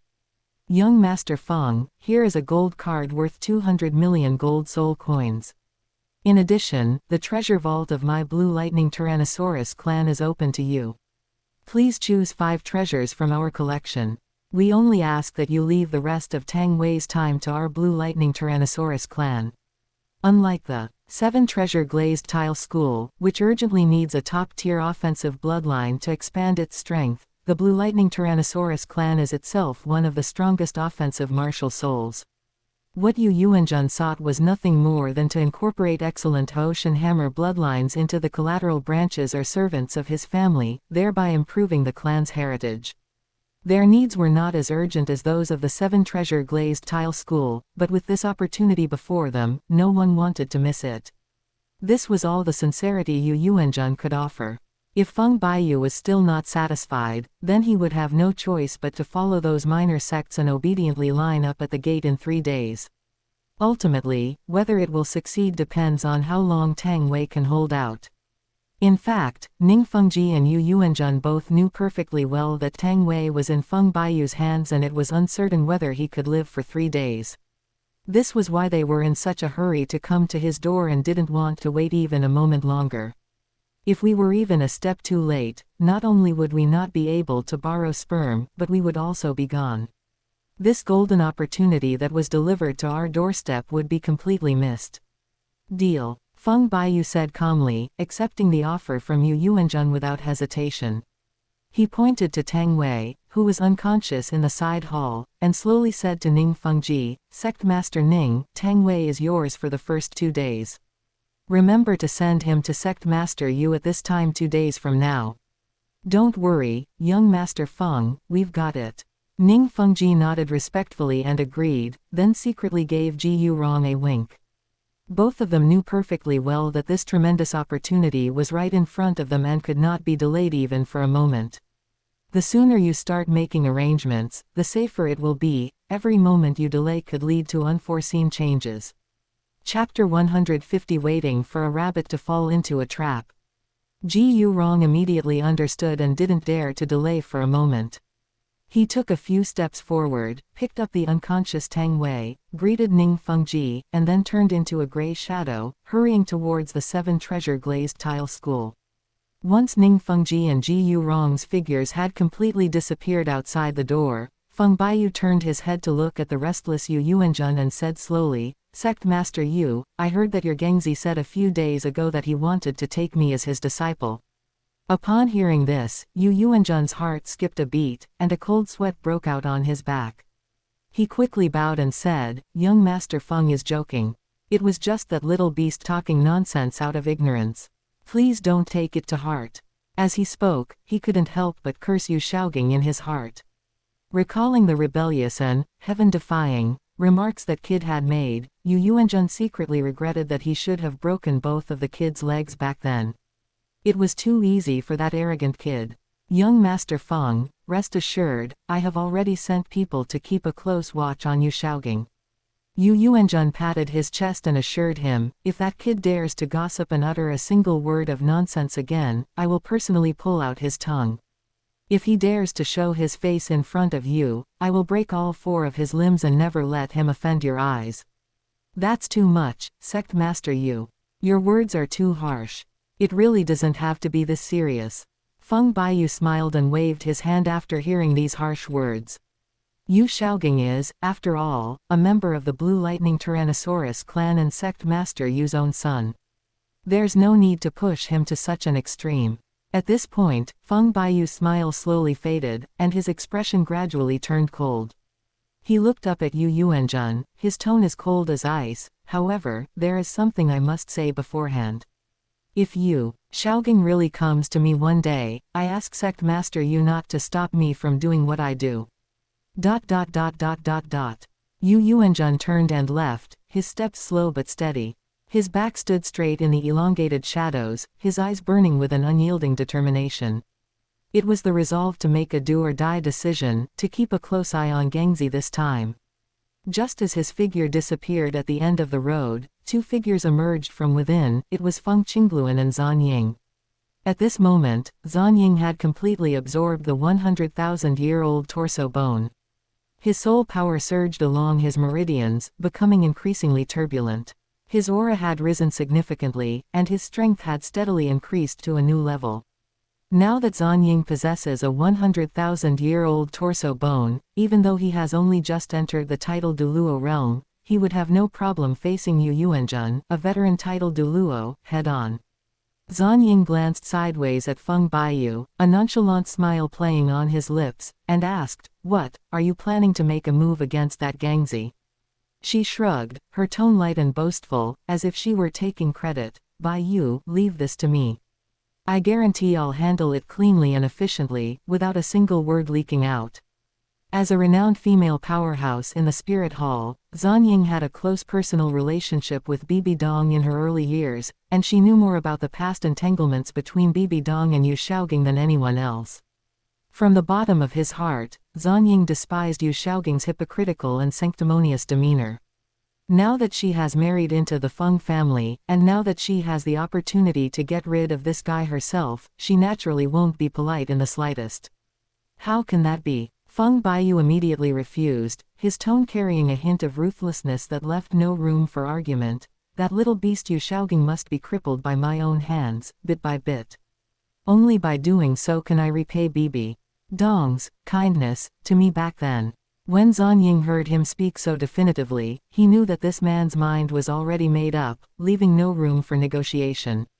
Since that's the case, she didn't want to meddle and make a fool of herself, so she kept quiet and didn't bring it up again. Grandpa. Feng Baiyu turned his head to look at the old man standing beside him and said slowly, judging from the time, the people from Yuexuan should have already set off to report to Haoshan sect. We will have to trouble you to make this trip and block them outside the mountain gate so that the people from Haoshan sect can't get in the way. He paused, a knowing smile playing on his lips, and added, I remember that Grand Elder Qian Douluo and Tang Chen had an agreement that the Spirit Hall was not allowed to set foot in the ancestral land of the Clear Sky sect, right? It's all right, you just need to guard outside the mountain gate. As long as they dare to come out, we'll catch them one by one. Good. Feng Qingluan didn't say a single unnecessary word and immediately accepted the order and set off. He never hesitated or wavered when his grandson asked him to do something. Let alone simply waiting outside the mountain gate for the Haoshan sect members to walk into his trap. Even if he were to confront Tang Chen head-on right now, he wouldn't bat an eye. As for whether he could win, that was a matter of skill, whether he dared to fight was a matter of courage. Feng Qingluan had never been afraid.